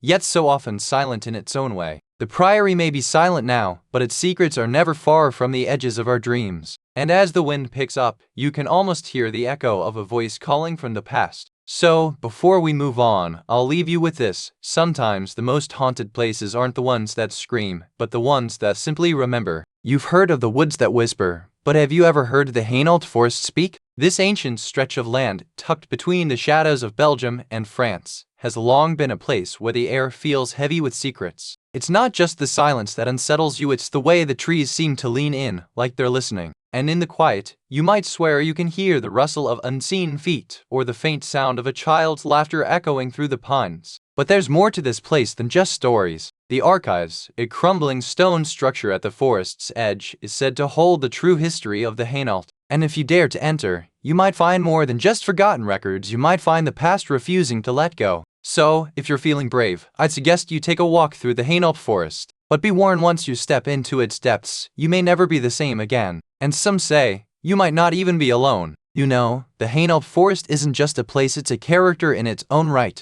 A living, breathing forest that's watched over centuries, whispering secrets to those who dare to listen. Long before the first settlers arrived, the forest was a sacred space for the Celts. They called it the Green Isle of the Gods, a place where the veil between worlds was thinnest and the spirits roamed free. These monks were not just scholars, they were protectors of forbidden knowledge. They believed the forest was alive, and that the trees were the keepers of ancient truths, guarding secrets that could destroy the world of misuse. But the forest has a way of reclaiming what it has been given. Over time, the monastery was abandoned, and the forest slowly took it back. The books were lost, the monks vanished, and the forest became a place of legend and fear. And so, the Hainault forest became more than just a place, it became a story. A warning. A place where the past refuses to stay buried, and where the whispers of the old world still echo through the trees. You remember the first time you noticed something wasn't quite right. That subtle shift in the air, like the silence had grown heavier, and the trees seemed to lean in just a little too far. The locals called it the sigh of the forest, a sound that only the most attuned could hear, like the wind whispering secrets it wasn't meant to share. The caretaker said it was just old buildings and bad Wi-Fi. But you noticed the shadows moving where no one was, and the way the lanterns flickered when no one was near. You started to wonder if the forest itself was keeping secrets, and if the archives were just the beginning of something much older, much darker, and much closer than you thought. You remember the story of the library, how it was said to be a place where knowledge was both a blessing and a curse. But what if I told you the real tragedy began the night the books started to vanish? The librarian, a woman named Eleanor, had a habit of leaving her door unlocked at night. She claimed she was waiting for the books to return, but some nights the books never came back. She tried to investigate, but the more she looked, the more she realized she wasn't just missing books, she was missing pieces of herself. And the forest, it seemed, was watching. The next morning, she never came to work. Her chair was still there, but her desk was empty. The books were never found. And the stories? They remained, waiting to be told. I've heard from a few locals that the trees in Hainault seem to close in at night, like the forest itself is watching. They say if you walk past the old mill, you might hear a child's laughter echoing through the pines. One woman claimed she saw a woman in a white dress standing at the edge of a clearing, holding a lantern. She said the light wasn't moving, but the figure was. It was like the forest had swallowed the woman whole. Another man told me he saw a shadowy figure near the old bridge, but when he tried to follow, it vanished into the mist. He said it looked like a man, but the face was obscured like a mask made of bark and leaves. There's a rumor that the forest has a memory, and that the trees remember every secret whispered beneath their boughs. Some say the stories are still being told, just in the rustle of leaves and the hush of wind. And if you dare to walk the path at midnight, you might hear the whispers of the lost voices that echo through the trees, calling for help, or for something far more terrible. We followed the whispers of the forest into a crumbling archive, its walls thick with dust and the scent of old paper. The silence was so heavy it felt like it might crush us. The librarian, a wizened woman with a voice like a cracked record, warned us about the soul pages, books that held more than just words. She said they had a way of remembering. When we opened the first soul page, the ink shimmered like liquid night. The words didn't just read, they hummed, a low vibration in the air that made the hairs on our necks rise. The page spoke of a girl named Clara who had vanished in the 1920s. Her name was etched into the margins in a different hand, as if the book itself had written it. We found no record of her. As we left, the librarian whispered, "Some pages don't want to be read, they want to be remembered." And as we stepped into the forest, the trees seemed to lean in as if listening. You've heard the stories about the Hainault forest, the whispers in the trees, the cold that lingers even when the sun is out. But there's one detail that has never been explained: why the archives were never found. They say the archives were hidden in a place where time forgot to pass, but no one knows where. It's as if the forest itself swallowed the records whole, and no one has seen the edges of that void since. Every search party comes back with the same answer: nothing. No sign of the archives, no trace of the people who vanished. Just the feeling that something is watching, waiting for the right moment to reveal itself. And that's the one thing that's always stayed with me: how the forest never gives up its secrets, not even to those who are brave enough to seek them. It keeps them, like a memory too painful to forget. You've heard the whispers, haven't you? That the Hainault forest isn't just haunted, it's cursed. Some say it's the place where the line between man and myth was first blurred. Old-timers tell of a secret archive hidden deep in the woods, a place where the dead were kept and the living were warned. But no one knows where it is, not even the forest itself. Some believe the forest is alive, watching, waiting. Others think the curse is more than just a legend, it's a warning, a reminder that some places are never meant to be found. So when you walk through Hainault, listen closely. The forest may not be speaking in words, but it's definitely speaking. And sometimes, the silence is the loudest sound of all. Even now, decades later, the Hainault forest still guards its secrets. No one has ever found the missing girl, and no one has ever explained what happened in that old archive. Local historians say the archives were burned to the ground in 1987, but some claim they were never actually there at all. It's hard to say what's truth and what's just the forest's way of keeping its stories alive. And yet, some say she still walks the forest, searching for a way out. Whether she's a ghost or just a memory, the Hainault still has a way of making you feel like you're not alone. So if you ever find yourself walking through the Hainault, listen closely. You might hear her calling, waiting, or just remembering. As the last ember of the fire fades, I wonder if the forest still listens. Have you ever felt like the past is whispering through the trees, just out of reach? Quick word from our sponsor. If this sounds like something you enjoy, take a look at the Amazon Echo Dubsith Smart Speaker. There's a link and a QR code on screen right now, and in the description below. Alright, back to it. Maybe the stories are just stories. Maybe they're echoes waiting to be heard. Have you ever thought about what the forest might be trying to tell us? The Hainault forest has seen centuries, and it holds its secrets close. Have you ever wondered what it would say if it could? So, as we turn the page, I leave you with this: the forest doesn't forget. Have you ever felt like the past is watching you, just as you watch it? You've heard of the Titanic, but have you ever heard of the SS Normandy? A grand ocean liner that vanished into the fog like a ghost of its own making. Built in the 1920s, it was a marvel of engineering and style until a fire turned it into a tragedy that would haunt the sea for decades. Now, decades later, the Normandy is said to still drift through the Atlantic, carrying the ghosts of those who perished in its final tragic moments. And if you listen closely,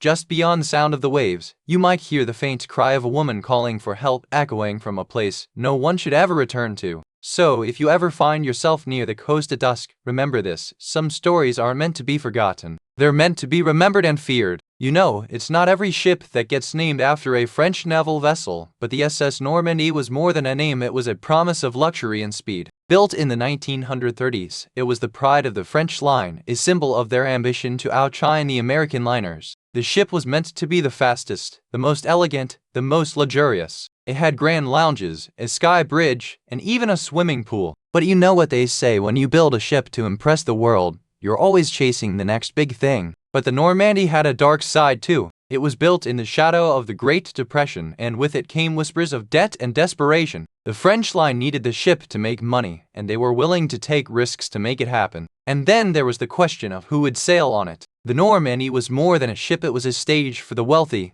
the elite, the people who could afford to dream. But even the rich have their secrets, don't they? So here we are, with a ship that was supposed to sail into history, but instead, it became a cautionary tale. The Normandy's story is still unfolding, and I think you'll find it's just as mysterious as the ghost that now lingers in its wake. You remember how the air felt that day? Thick and heavy, like the sea had just swallowed the sky. The sun didn't shine, it just glared through the clouds like a ghost trying to be seen. The crew said it was just a storm, but the water was too calm and the air too still, as if the sea itself had held its breath. Then came the whispers, not from the wind, but from the ship itself, a low hum that vibrated through the hull like a voice from the deep. The first officer, a man with a calm face and a heart full of secrets, started seeing things, reflections in the water, shadows where no one stood, and a voice calling his name in the dark. And then, the first true sign. A crewman found floating on the deck, eyes open, face frozen in a look of terror, as if he'd just been pulled from the depths by something unseen.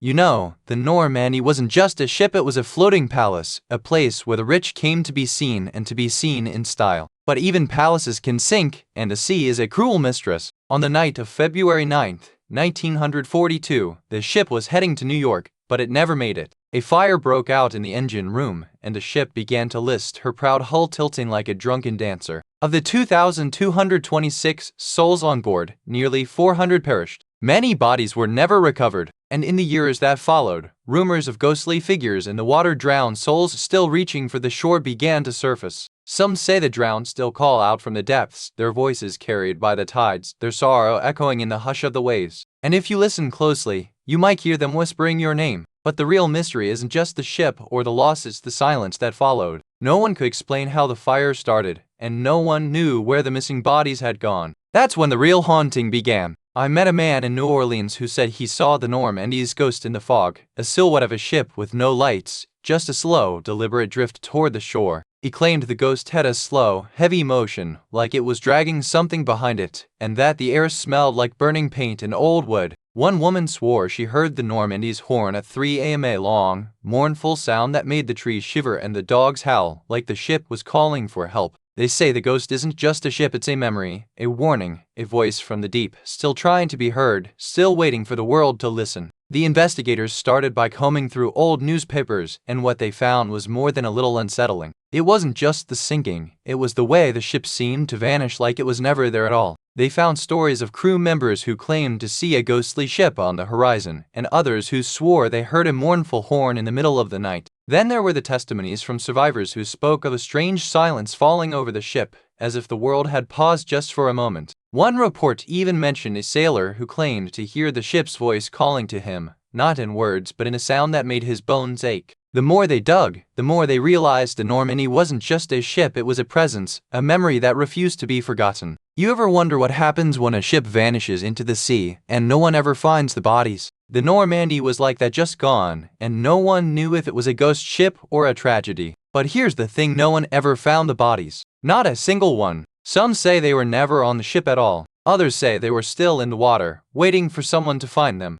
The thing is, they never found the bodies. Not even one. It's like the ship just let them go. Or maybe it took them with it, and left the rest of us behind. So what do you think happened to the people on that ship? Did they drown? Did they escape? Or did they just disappear, like the ship itself? It's a mystery that's been buried for decades. But sometimes, the sea doesn't forget. And sometimes, the ghosts don't either. You've heard the tales, but did you ever wonder what the sailors whispered when they saw the ship's shadow at dusk? Some say the Normandy's ghost isn't just a memory, it's a warning. In small coastal towns, the Normandy is more than a ship. It's a ghost that haunts the dreams of those who lived through its tragedy and those who never will. Some believe the ship's ghost is a mother searching for her lost children. Others say it's a soul too heavy to rest, tied to the wreckage that still lies beneath the waves. And then there are the ones who say the Normandy never really sank, it just vanished, and now it waits for the right moment to return, to claim those who forget its name. So the next time you pass by the water's edge, listen closely. You might just hear the ship's voice calling, whispering, reminding you that some stories never end.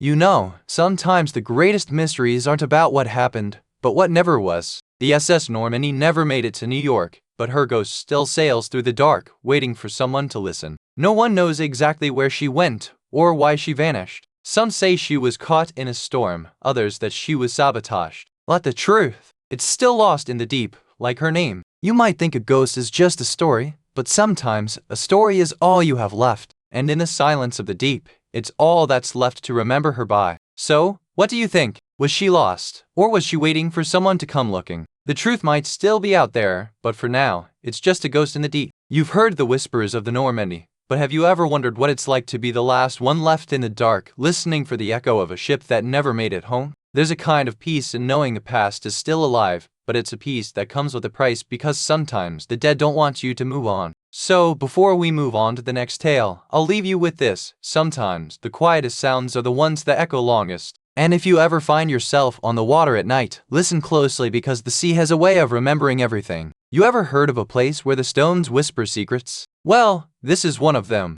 The Priory of Saint Foy, nestled in the quiet hills of France, has a story that lingers like the scent of old candle wax. Founded in the 12th century, this place was meant to be a sanctuary of prayer and peace. But something shifted over time, and the air here now feels heavy, as if the past refuses to let go. Legend says the monks who lived here were cursed by the devil himself, and their souls are still trapped within these walls. Some say you can hear their whispers if you walk the cloisters at midnight. The place has seen more than its share of tragedy, executions, betrayals, and disappearances. And now, even after centuries, the silence feels broken, like someone's still waiting to be heard. Quick word from our sponsor. If this sounds like something you'd enjoy, take a look at the Fire TV Stick 4K streaming device. There's a link and a QR code on screen right now, and in the description below. Alright, back to it. So, what do you think? Is it really haunted, or just a place where the stories grew too loud to ignore? Either way, it's a place that doesn't forget. You see it now, the crumbling stone walls of the Priory of Saint Foy, standing like a forgotten sentry in the mist. It's not just a building, it's a memory, a whisper of the past, echoing through the trees. This place was once a beacon of faith, a sanctuary for monks and pilgrims. But beneath its sacred stone, secrets festered, sins, betrayals, and a darkness that would outlive the last prayer. The priory was built in the 12th century, a time when the church held power and people lived in fear. But here, in this quiet corner of France, the holy and the human collided in ways that would haunt the land for centuries. It was here that a young abbot, named Pierre, made a terrible choice, one that would bind the priory to darkness for generations. You'll hear the story of his fall and how the curse began. The priory's history is a tangled web of faith, power, and betrayal. But what happened here in this quiet French village was never just about religion, it was about the price of ambition. You remember the first time you noticed something wasn't quite right. The air was thick, like the silence between two heartbeats, and the walls of the old priory seemed to hum with a sound you couldn't place. It was the scent of something old and raw, like burnt parchment and damp earth that clung to your clothes. You tried to brush it off, but the smell followed you like a shadow, no matter where you went. The caretakers said it was just old stone, but you noticed the way his hands trembled when he spoke of the priory's past. He called it a place of peace, but his voice carried a weight you couldn't explain. That night, you heard it a sound like a child's laughter echoing through the empty halls. You followed it, heart pounding, until you found the source, a small, dusty mirror in the corner of a forgotten room, reflecting something that wasn't there. You turned away, but the image lingered, like a whisper in the back of your mind. You told yourself it was just your imagination, but you knew something was watching, waiting, and it had been waiting a very long time. You remember how the wind used to howl through those ancient stone corridors, like it was trying to carry a secret out of the priory. But then, one autumn evening, it stopped, and the silence was louder than any sound. The last nun to leave the priory that night was Sister Agnes. She was the oldest, the one who always said the bells were just the wind. But the next morning, her robes were found folded neatly in the chapel, and her face was frozen in a silent scream. They found her prayer book open to a page with a single word written in her own hand, "Help," and beneath it, in someone else's handwriting, a single line, "I cannot." The nuns never spoke of that night again, but sometimes, when the wind stops, you can still hear her whispering through the stones, pleading for help, as if the silence is still waiting for an answer. I've spoken to several locals who claim to have seen the figure in the garden, a tall, cloaked woman with a lantern in her hand, never speaking, never moving, just watching. Some say she's a lost nun, others that she's the ghost of a prioress who is buried there. One man, a retired priest, told me he once saw her in the window of the chapel, her face pale as moonlight, her eyes like two embers. He said she looked at him for a long time, then vanished like smoke. She never speaks, never moves, just watches. Some say she's waiting for someone to return, others that she's been there since the priory burned. Whatever the truth, she's never left the garden. If you ever find yourself walking that path at night, don't look back. You might just see her, and if you do, don't say a word, just keep walking. We started with the archives, you see, 100 years of dust and whispers tucked away in the old monastery's basement. The air was thick with the scent of decay and old parchment, like a funeral home for forgotten history. They found names of monks, nuns, and the occasional child listed like a ledger of the damned. Every entry had a date and a reason for their disappearance, but no one ever spoke of what happened after. Then there were the records of strange events, fires that burned too hot, floods that came without warning, and a curse that seemed to follow the very stones of the priory. The monks called it the hand of God, or the devil. One document, dated 1721, described a nun who vanished in the night, leaving only a trail of blood leading to the bell tower. No one knew if she had been murdered, or if she had simply walked away into the darkness. The deeper we dug, the more we realized this wasn't just a place with a history, it was a place that remembered. Every story felt like a whisper from the past, waiting to be heard. You know, the one thing that has never been explained is the sound of the bell. It's not the bell of the church, no, that's still there. It's the bell that only some people hear, and it's always just before the lights go out. Some say it's the wind, but the wind never sounds like that. Some say it's the voices of the lost, but they never sound like that. It's just there, a whisper in the bones of the place, waiting to be heard. And here's the kicker, no one who's heard it has ever been able to describe what it sounds like. It's not a bell at all. It's something older, something that doesn't belong to this world. It's just waiting. So now you know. That's the one thing that has never been explained. And if you ever hear it, don't be surprised if it's not the bell you're hearing at all. Some say the priory's curse runs deeper than the stones themselves. The locals tell of a hidden chamber beneath the chapel where the nuns once kept their most sacred relics. But now, they whisper that the relics are gone, and the chamber is sealed with a blood oath. Others claim the curse is tied to the last abbess. She was said to have made a pact with the devil to save her convent from ruin. But the devil, they say, took something in return, a soul, or a secret, or a lifetime of silence. The town elders won't talk about it, but the younger generation has started to gather in the old chapel on the solstice.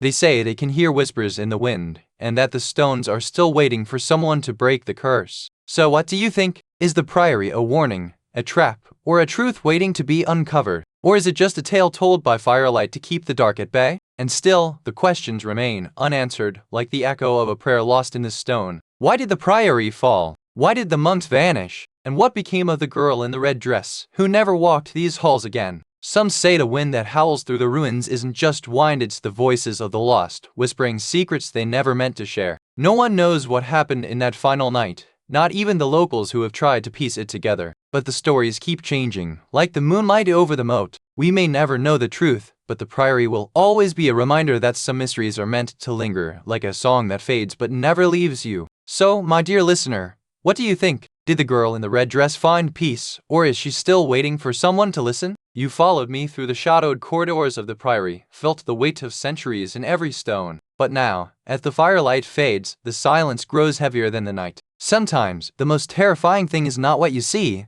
but what you feel just before the lights go out. A chill, a whisper, a sense that you're being watched not by eyes, but by something older than time. And if you're ever in the mood for a story that lingers long after the credits roll, remember this: some legacies are never truly buried. They wait, like a ghost in the attic, for the right moment to whisper your name. So, before we move on, I'll leave you with this: sometimes, the scariest stories are the ones that never end. But I promise, the next one will be just as delicious and just as dark. You ever heard of a place where the stones themselves seem to hold their breath? The Priory of Saint Foy is one of those. Nestled in the heart of a forgotten valley, it sits like a ghost among the trees, half swallowed by time. Built in the 12th century, it was once a place of prayer and learning. But by the 15th century, whispers began to swirl of strange lights in the night, of voices echoing through empty halls, of a priest who vanished without a trace. It's said that those who enter in the dead of night sometimes hear the sound of a bell, but never see the bell tower. And the more you listen, the more you start to wonder if it's the wind or something else calling your name. The local villagers still tell stories of the priory. Some say it's haunted by the souls of the monks who died in a fire long ago.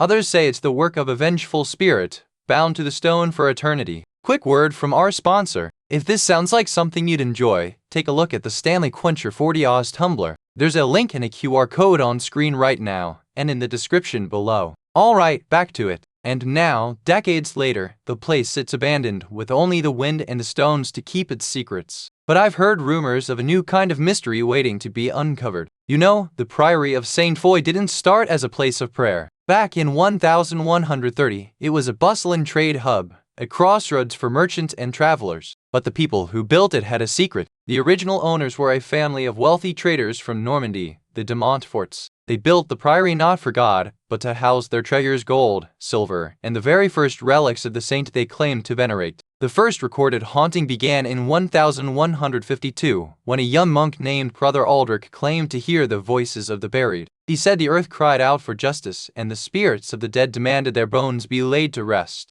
The de Montforts tried to silence him. They locked him in a crypt, but the whispers followed him. Eventually, they had to move the relics, and with them, the weight of the past, both sacred and cursed. And so, the priory became more than a place of worship. It became a tomb, a prison, and a place where the past refused to stay buried. That's how it all began, my dear, with a family's greed and a saint's bones. You remember the day we first noticed something wasn't right. That morning, the air smelled different, like damp earth and something older, something that had been buried too long. The caretaker came in with a frown, muttering about the cold and the way the wind had changed. He said it was a trick of the season, but you could tell he was afraid. That night, the first whisper came, not from the wind, not from the stones, but from the silence itself, a sound so faint it felt like it was coming from inside your skull. You asked the caretaker if he heard it too. He looked at you, eyes wide and distant, and said, "No, but I've heard worse." And that's when you knew something was watching. The next morning, the stones were covered in a thin layer of frost, but not natural. It was too sharp, too clean, like someone had wiped it with a cloth dipped in something cold and ancient. That's when you started to wonder if the place was waiting for something or someone, and if it had already found you. You ever wonder what happens when a place holds so much sorrow it begins to drink it in?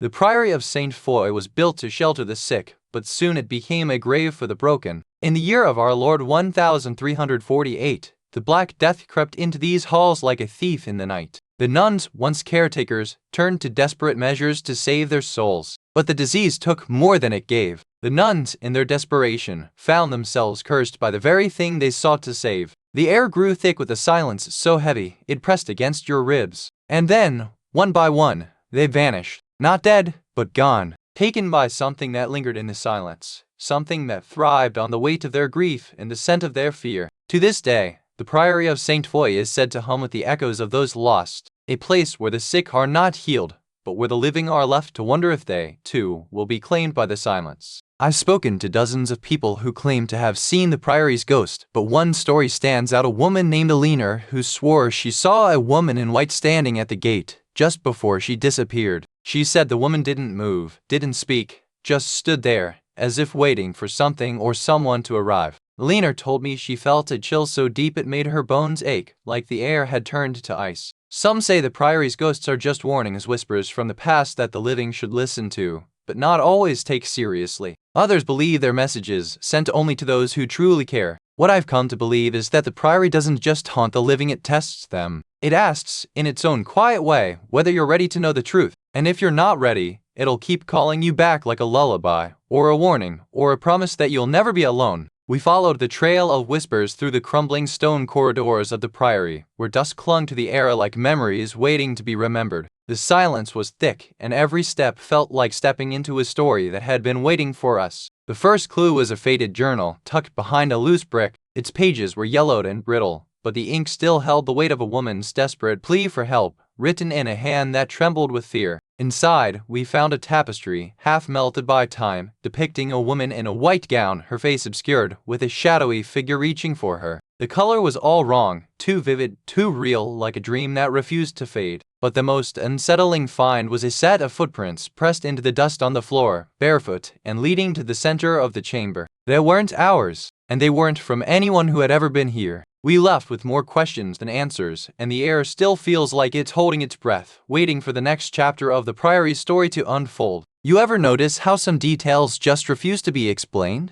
Like a whisper in the dark that never quite reaches your ears. That one thing, no one can say for sure. In the case of the Priory, it's not the ghost or the whispers. It's the absence of a name. No one ever knew who she was, or where she came from. Just that she was there, and then she wasn't. It's like the place itself has chosen to forget her. Or maybe she chose to forget herself. Either way, the story ends there, and the silence is louder than any scream. So you tell me, dear listener, what's the one detail that has never been explained in your own story? The one thing that lingers, like a shadow in the corner of your mind, just out of reach. Some say the whispers in the wind are not just the wind at all, but the voices of the lost who never found their way back. You've heard them, haven't you? That faint, familiar call in the stillness of night. The locals don't talk much about the Priory, but they'll tell you the stories in hushed tones. Some say the stones remember the pain of the past, and the pain is still with them. There's a theory, you know, that the priory was never just a place of worship. Some say it was built on a burial ground, and the spirits of those buried there have never been laid to rest. And then there are those who say the real mystery isn't the ghosts but the people who came before, the ones who disappeared without a trace. They vanished into the priory, and no one has seen them since. It's easy to think these stories are just old wives' tales, but sometimes the truth is stranger than fiction. And sometimes, the truth is still waiting to be found.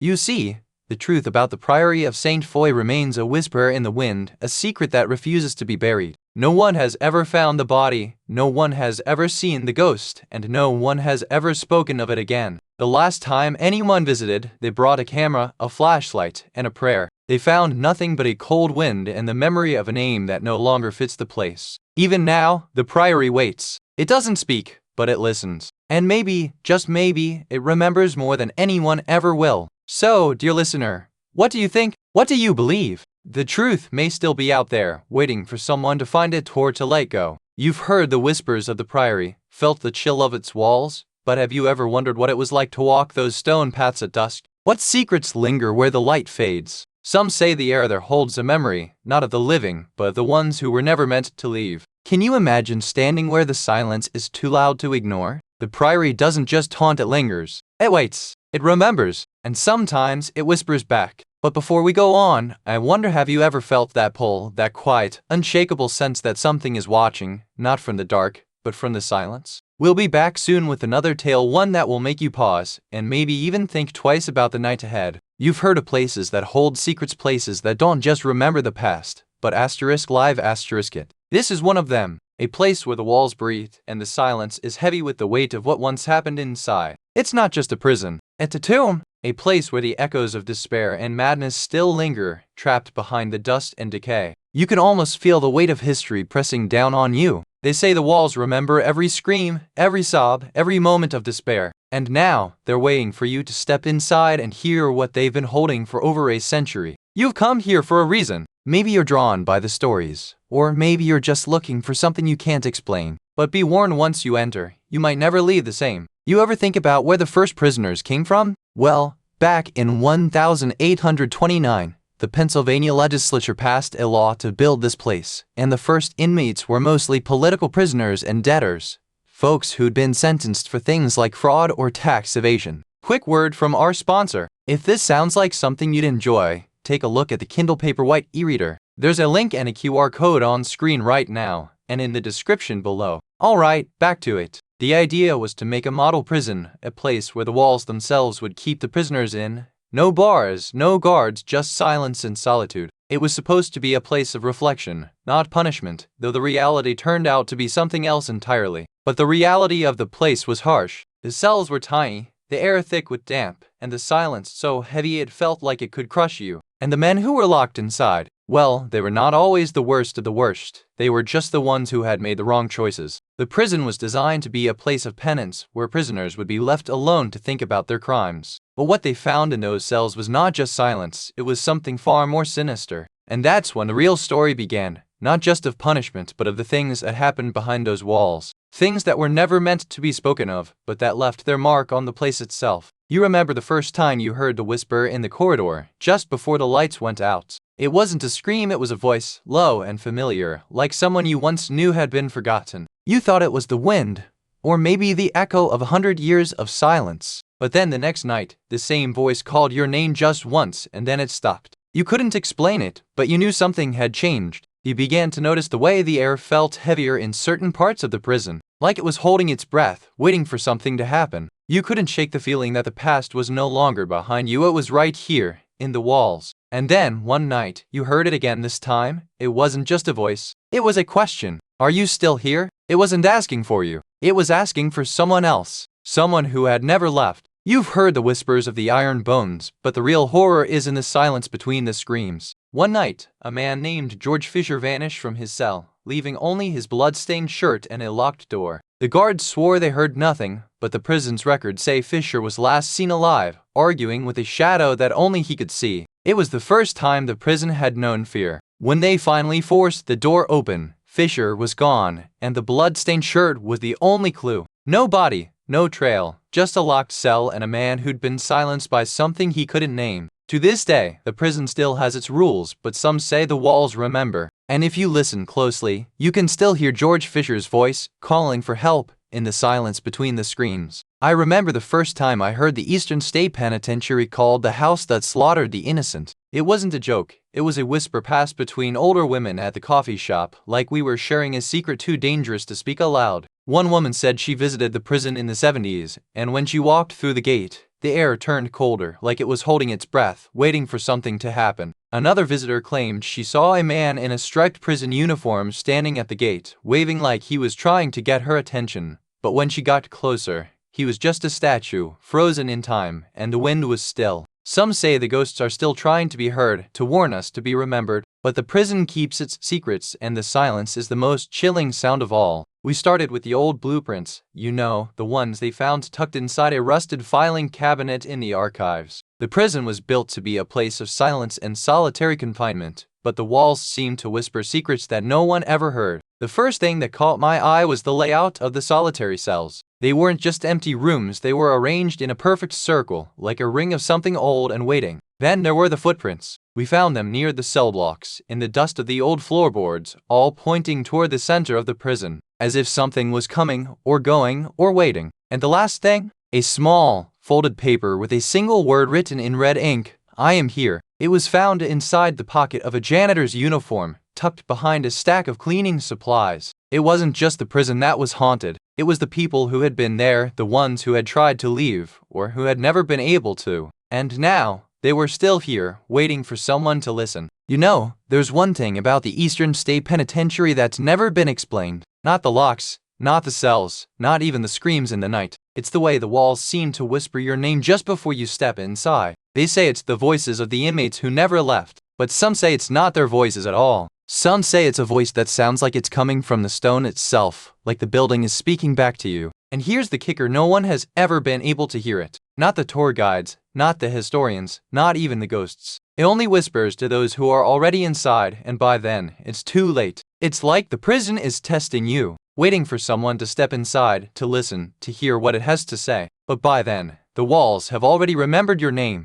So, if you ever find yourself standing at the edge of that stone, listen closely. But don't be surprised if the walls start to whisper your name before you even knock. You've heard the tales of the cells, the screams, the echoes, but what about the whispers that follow you when you walk these streets? Some say the prison's ghost is not a prisoner, but a keeper of its secrets, still watching, still waiting. Local legends say the prison's spirit is a woman, a former warden's wife, who vanished after a midnight visit. Some say she was cursed. Others say she was never there at all, just a story the town needed to tell. Some say the prison's ghosts are not just the dead, but the echoes of the living, those who once worked here, who still feel the weight of the place in their bones, even after they've left. And then there are the ones who say the prison is still alive, still breathing, still waiting for someone to listen. It's not just a place, it's a story, and it's not done yet. You know, some folks say the real mystery isn't the ghosts, but the silence. The way the prison just stops. Like the walls are holding their breath, waiting for something to happen. There's a cell, you see, that's never been opened since the last prisoner walked out. They say he was a man who never spoke, never moved, just sat in the dark and listened. And he never left. They found his name on a ledger, but no records of him ever being there. Just a number and a date, like he was never supposed to exist in the first place. And now, when the wind howls through the broken windows, some say you can hear a faint whisper in that cell. Not of a prisoner, but of a question. Who was he? Why was he here? And why was he never found? That's why they never close the prison. Not really. They just keep it open, in case he's still there, waiting, listening, and wondering, like we all are. You can hear it now, can't you? The echo of a cell door, the whisper of a sigh, the soft click of a lock that never truly closes. It's not just the walls that hold the memory, it's the silence, the way the air feels different, like it's holding its breath. And somewhere in that silence, you might still hear the echo of a name, or a plea, or a warning that never made it out of the cell. But don't worry, dear listener, there's more to come, and I promise you, it's going to be worth the wait. Until then, stay warm, stay curious, and don't be afraid to listen for the quietest of things. You've heard of the Stanley Hotel, haven't you? That grand, old Colorado castle perched on the edge of the Rocky Mountains, where the snow never quite melts and the silence is thick enough to cut with a knife. Built in 1909, it's the kind of place where history clings to the walls like ivy. The guests who stayed there over the decades never really left, just faded into the wallpaper, the mirrors, and the long, slow hum of the Colorado night. But there's something about this place that makes the air feel heavier, like the weight of 1,000 unspoken secrets. You can hear it in the creak of the floorboards, the whisper of the wind through the trees, and the way the hotel seems to watch you just a little too closely. Some say the Stanley Hotel is haunted by the ghosts of its past guests who died in their rooms, lovers who met their end in the shadows, and a few who never left at all. Others say it's just the way the mountain holds its breath, waiting for the next story to unfold. And that's why we're here tonight, to step into the Stanley Hotel, to feel the cold air on our skin, and to listen for the stories that still linger in the silence between the walls. Back in 1879, the land that would become the Stanley Hotel was still wild and untamed, a place where the Rocky Mountains met the plains. The first settlers were brave, but they also had to contend with the cold, the wilderness, and the ghosts of the past. Quick word from our sponsor. If this sounds like something to enjoy, take a look at the Amazon Echo Dub smart speaker. There's a link and a QR code on screen right now and in the description below. Alright, back to it. One of the earliest families to claim the land was the Stanley family, who built a modest home here. They were practical people, focused on survival, but they also felt the weight of something older and more mysterious in the land. The Stanley family was known for their hospitality, often hosting travelers and outlaws alike, but they also spoke in hushed tones about the strange occurrences that seemed to follow them, whispers in the night, cold spots, and the feeling of being watched. When the hotel was finally built in the early 1900s, it was meant to be a place of comfort and luxury, a refuge from the harshness of the frontier. But even then, the land had its own will, and the hotel became a stage for stories that would never be forgotten. The hotel's original owner, Henry Stanley, was a man of vision and ambition. He didn't realize that the land he was building upon had a history that would outlive him, and that the stories of the past would take up residence in the very walls of the hotel. So, when the Stanley Hotel opened its doors for the first time, it was more than just a place to stay. It was a place where the past and present would meet, and where the unseen guests would begin to arrive. You ever notice how the first signs of something wrong are always the quietest? The way the lights flicker just when you're about to fall asleep, or the sound of a door creaking open in a house that's been empty for decades. It's the kind of thing that makes you look around, just once. At the Stanley Hotel, the first signs were more like whispers. A guest would wake up to find their glass of water gone, but the room untouched, or a letter left on their pillow, written in a hand they didn't recognize. It was subtle, but it made the hair on the back of your neck stand up. Then came the sounds. A faint piano melody, played by someone who had long since left. It would drift through the halls, always in the same key, always at the same hour. Some guests said they could hear it through the walls, even when the hotel was empty. The staff started to notice things too. A guest's luggage would be missing, or their belongings would be moved. But when they checked the rooms, everything was in place. It was as if someone was watching, not from the outside,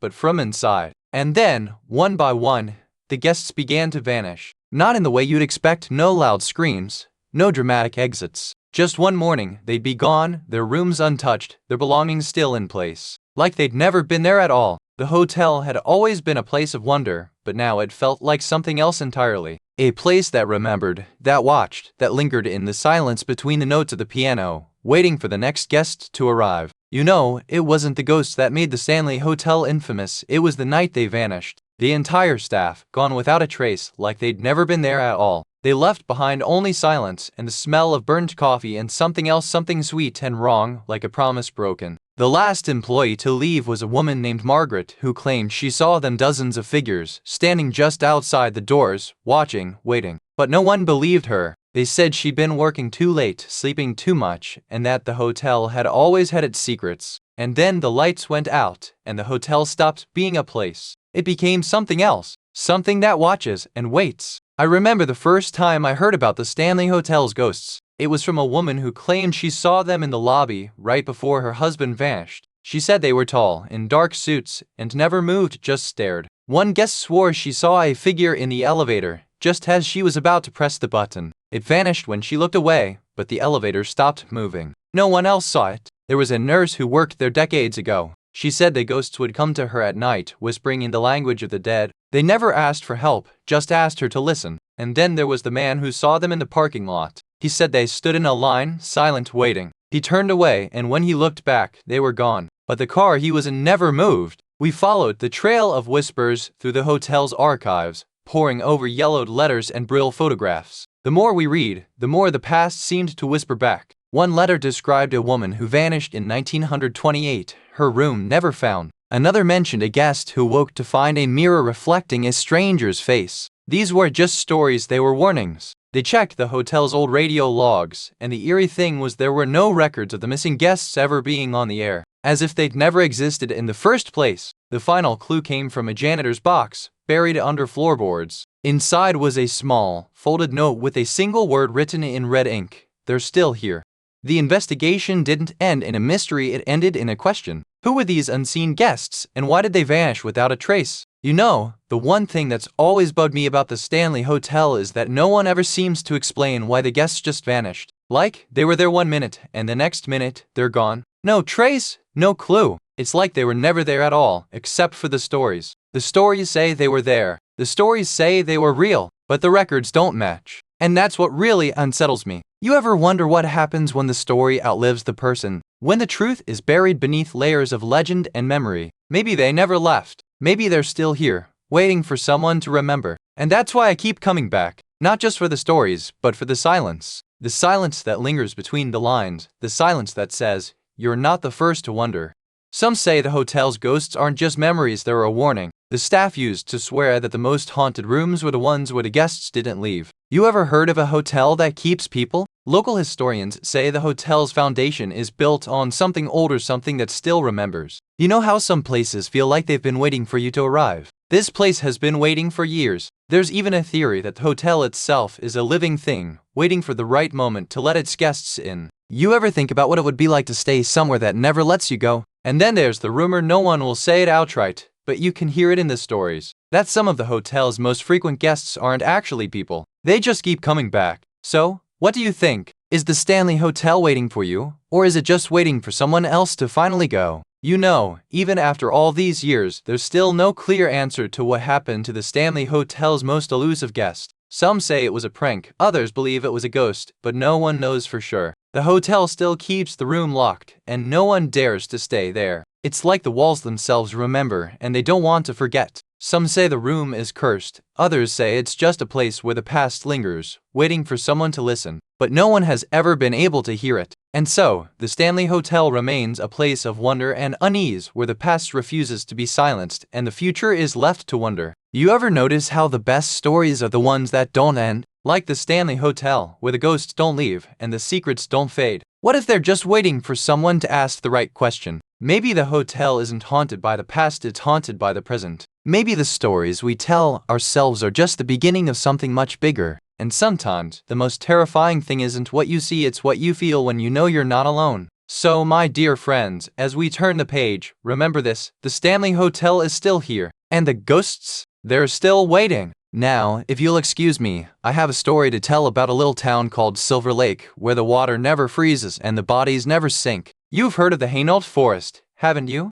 A place where the trees grow thick and the shadows stretch long, like the whispers of the past. It's not just a forest, it's a memory, a wound, a place where the air feels heavier than the sky. The locals say it's cursed, that the forest holds secrets no one should unearth. But what could be so dangerous that even the forest itself seems to guard its silence? I've heard stories of people who vanished without a trace, and others who returned changed, haunted by something they couldn't name. Some say the forest was once a place of refuge, a sanctuary for the outcast and the forgotten. But something changed. A fire, a betrayal, a secret that was never meant to be buried. And now, the forest itself seems to remember and it doesn't forget. Quick word from our sponsor. If this sounds like something you'd enjoy, take a look at the Apple AirPods 2nd generation. There's a link and a QR code on screen right now, and in the description below. Alright, back to it. So when the archives of Hainault vanished, it wasn't just a library that disappeared, it was a place that was never meant to be found. And now, the forest guards its secrets like a mother guards her child, refusing to let the past be laid to rest. Before you go, if you enjoyed this, please give it a like and subscribe so you don't miss the next one. And tell us in the comments what you'd like us to make next. We read every single one. Thank you so much for watching.